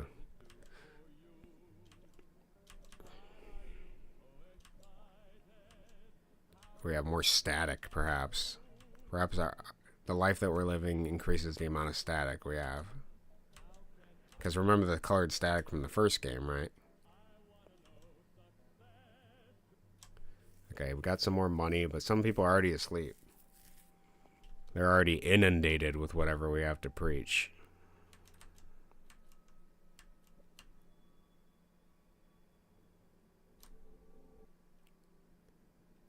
Okay, now there's more static. We're on a money, but we still have a food budget. Monies, I should say, plural.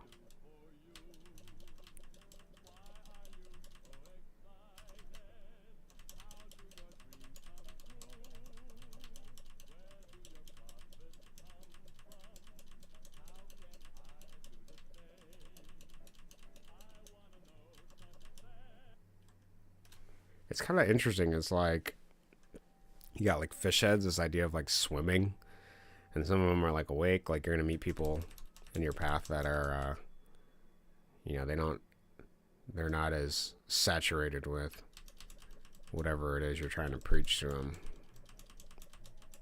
but these people are all asleep. That's interesting.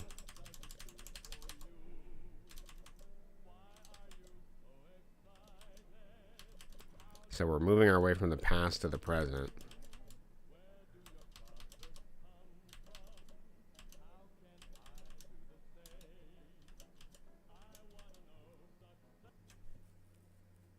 This is interesting considering the Adam and Eve thing I pulled out from the first game. Perhaps this is somebody struggling with like the people around them. Like they feel, or maybe they were just somebody that had to preach to a lot of people. They had to go door to door like a salesman and sort of sell this thing, but it created more color and more static, and it was harder to see like the reality for them. I'm not sure. And then at a certain point, everyone they meet is just somebody that's already the same as them, because it sort of just gives itself unto itself, you know? The more you find more of the same.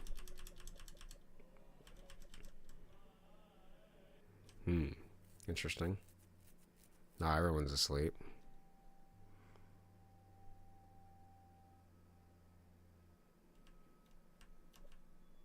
Now we're old and in a wheelchair for some reason. Even though that was just yesterday.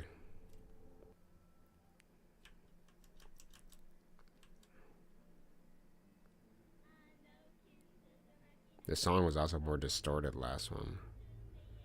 You like can't even see the people anymore. It's like all fragmented.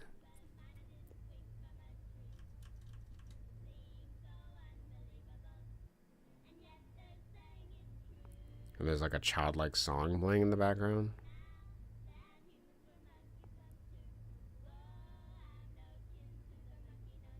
I feel like I'm dissociating just trying to play this. This is really bizarre.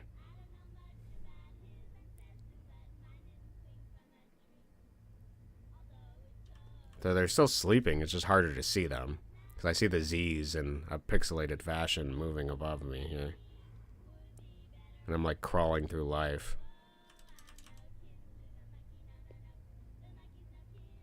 Just to wake up and get to bed the next day.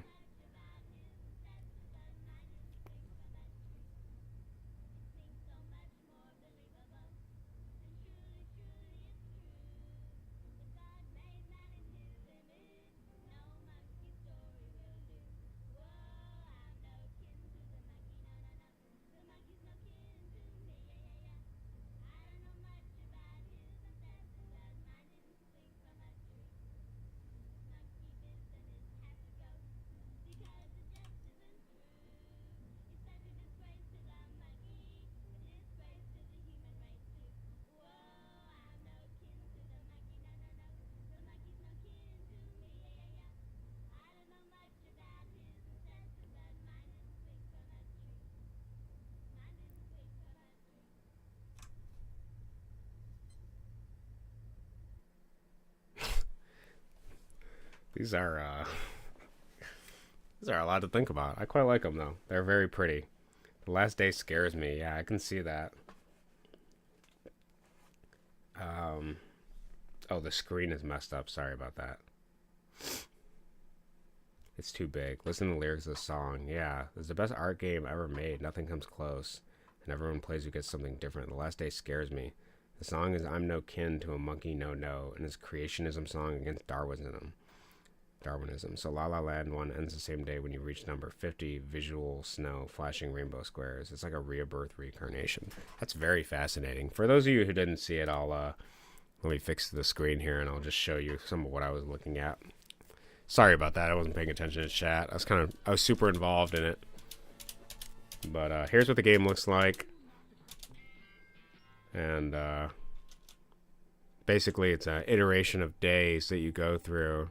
And you're sort of like a missionary preaching whatever your philosophy or religion is, which in this case has crosses on the books. And you toss them to these people.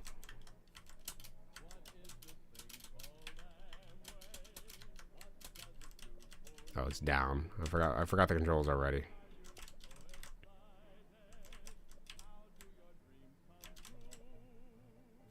You really gotta want this guy. Did he spawn randomly? Is that what it is? I can't even preach this, dude. But this is what it looks like. Now, something I am curious about before we go here. It is infinitely analyzable. You are right. What I want to know is there choice? So I'm here. I wake up. I'm in my suit. I'm ready to embrace the day formally. And I could preach to these people. They're all awake in their own way. Or I could just not. But then I have no money and no food budget. So I have a food budget. I have $50. Do I just die? Like, what happens if I don't do any of the preaching? Do they still go to sleep? Is it just the nature of, like, growing older that they're invariably going to meet more people that are asleep? Like, we're showing a kind of progression of time, right? From, like, it's not explicit that you're a child, but you do get old after the 5th day. So, like, oh, I can't even get into bed. My bed rejects me. I don't even have the choice. I don't believe it, dude. You're bullshitting me.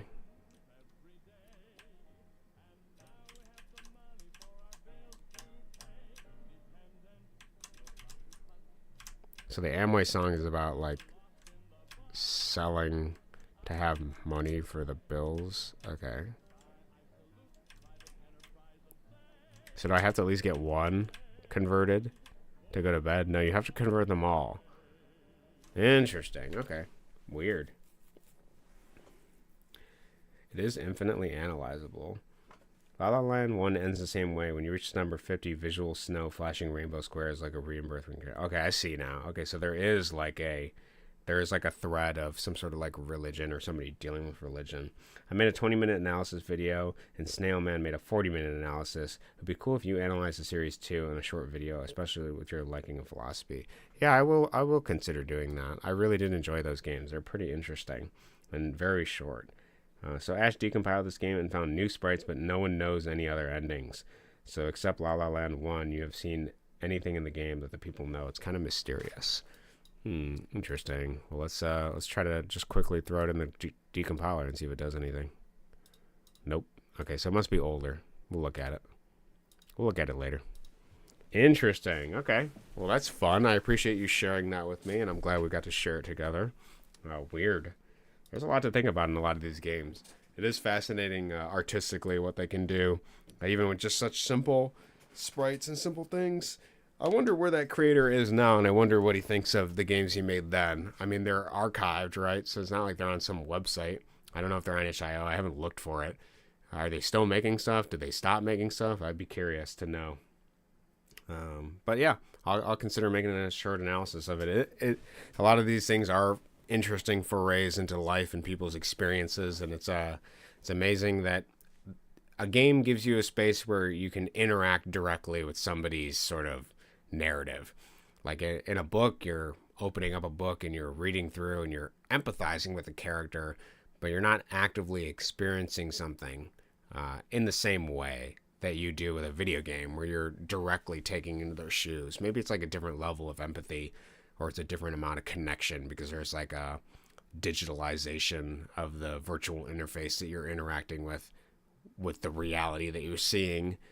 So it's not like all in your head. There is like some tangible thing in front of you. You're literally looking through the eyes in some of these games, like first-person shooters and stuff like that. So that is interesting to think about. All right, well, that's a lot of food for thought for today. A lot of food for thought. For anyone that watched this, thank you. For anyone that came here, thank you. I'm going to go eat, and then I'm going to go read. That's what I'm going to do for today. He really put himself into the game as Big T. It's his username, and that is too sincere. But yeah, that makes sense. Goodbye. Yeah, thank you for showing up, Noli. I'm going to call you Noli or Iberia, whatever you want. Just let me know. And hopefully I'll see you soon. I will play more Johnny tomorrow probably, but it'll be later in the day. So we'll see what I get to. Have a great day. Take it easy. And goodbye, good night, wherever you are. Good morning, whatever it is. Take care.